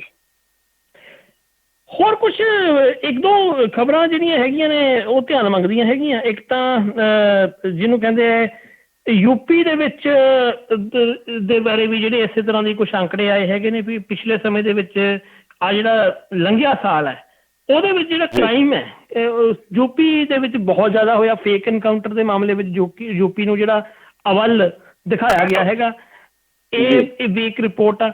ਇਸੇ ਤਰ੍ਹਾਂ ਇੱਕ ADR ਦੀ ਰਿਪੋਰਟ ਹੋ ਰਹੀ ਹੈ ਕਿ BJP ਸੂਬਾਈ ਸਰਕਾਰਾਂ ਦੇ ਵਿੱਚੋਂ ਤ੍ਰਿਣਮੂਲ ਕਾਂਗਰਸ, ਰਾਸ਼ਟਰੀ ਸਰਕਾਰਾਂ ਦੇ ਵਿੱਚੋਂ ਇਹ ਬੀਜੇਪੀ, ਇਹਨਾਂ ਨੂੰ ਜ਼ਿਆਦਾ ਉਹ ਮਿਲਿਆ ਹੈਗਾ, ਧਨ ਮਿਲਿਆ। ਜੇਐਨਯੂ ਦੇ ਵਿੱਚ ਜਿਹੜਾ ਨਵੇਂ ਨਿਯਮਾਂ ਧਰਨਾ ਦੇਣ ਉੱਤੇ ਵਿਦਿਆਰਥੀਆਂ ਨੂੰ ਜਿਹੜਾ 20,000 ਰੁਪਏ ਜੁਰਮਾਨਾ ਲਾਇਆ ਜਾਊਗਾ, ਇਹ ਮਤਲਬ ਕਿਹਾ ਇਹਦੇ ਵਿੱਚ ਹੁਣ ਅੱਗੇ ਚੱਲ ਕੇ ਕਾਫੀ ਵਿਰੋਧ ਹੋਊਗਾ ਕਿ ਜੇਐਨਯੂ ਤਾਂ ਜਾਣਾ ਹੀ ਪ੍ਰੋਟੈਸਟ ਲਈ ਜਾਂਦਾ ਹੈਗਾ। ਉਹ ਲਗਾਤਾਰ ਜਿਹੜਾ ਵੀਸੀ ਆਇਆ ਹੋਇਆ ਉਹ ਕਿਤੇ ਨਾ ਕਿਤੇ ਆਪਣੇ ਵਿਦਿਆਰਥੀਆਂ ਲਈ ਇੱਕ ਤਰ੍ਹਾਂ ਨਾਲ ਦੁਸ਼ਮਣ ਬਣਿਆ ਹੋਇਆ, ਕਿਉਂਕਿ ਉਹ ਸਰਕਾਰ ਦੇ ਹਿੱਤਾਂ ਦੇ ਲਈ ਕੰਮ ਕਰ ਰਿਹਾ। ਅੱਛਾ, ਅਡਾਨੀ ਹਿੰਡਨਬਰਗ ਦੀ ਜਿਹੜੀ ਰਿਪੋਰਟ ਹੈ, ਇਹਦੇ ਵਿੱਚ ਸੁਪਰੀਮ ਕੋਰਟ ਨੇ ਹੁਣ ਰਿਟਾਇਰ ਜੱਜਾਂ ਦੀ ਪ੍ਰਧਾਨਗੀ ਵਿੱਚ ਇੱਕ ਕਮੇਟੀ ਬਣਾ ਦਿੱਤੀ ਹੈ। ਉਹ ਹੁਣ ਅੱਗੇ ਚੱਲ ਕੇ ਕਮੇਟੀ ਕੀ ਕਰਦੀ ਹੈ ਇਹ ਪਤਾ ਲੱਗੂ। ਗੁਜਰਾਤ ਆ ਜਿਹੜਾ, ਗੁਜਰਾਤ ਜਿਹਨੂੰ ਕਿ ਮਾਡਲ ਸੂਬਾ ਕਹਿੰਦੇ ਸੀ, ਹੁਣ ਖਬਰ ਇਹ ਆ ਰਹੀ ਹੈ ਵੀ ਉਹਦੇ ਵਿੱਚ ਕਰਜ਼ਾ ਜਿਹੜਾ ਉਹਦਾ ਬਹੁਤ ਵੱਧ ਗਿਆ। ਉਹ ਜਿਹੜਾ 3.5 ਲੱਖ ਕਰੋੜ ਤੋਂ ਜ਼ਿਆਦਾ ਦਾ ਇਹ ਕਰਜ਼ੇ 'ਚ ਡੁੱਬਿਆ ਹੋਇਆ ਸੂਬਾ ਹੈਗਾ।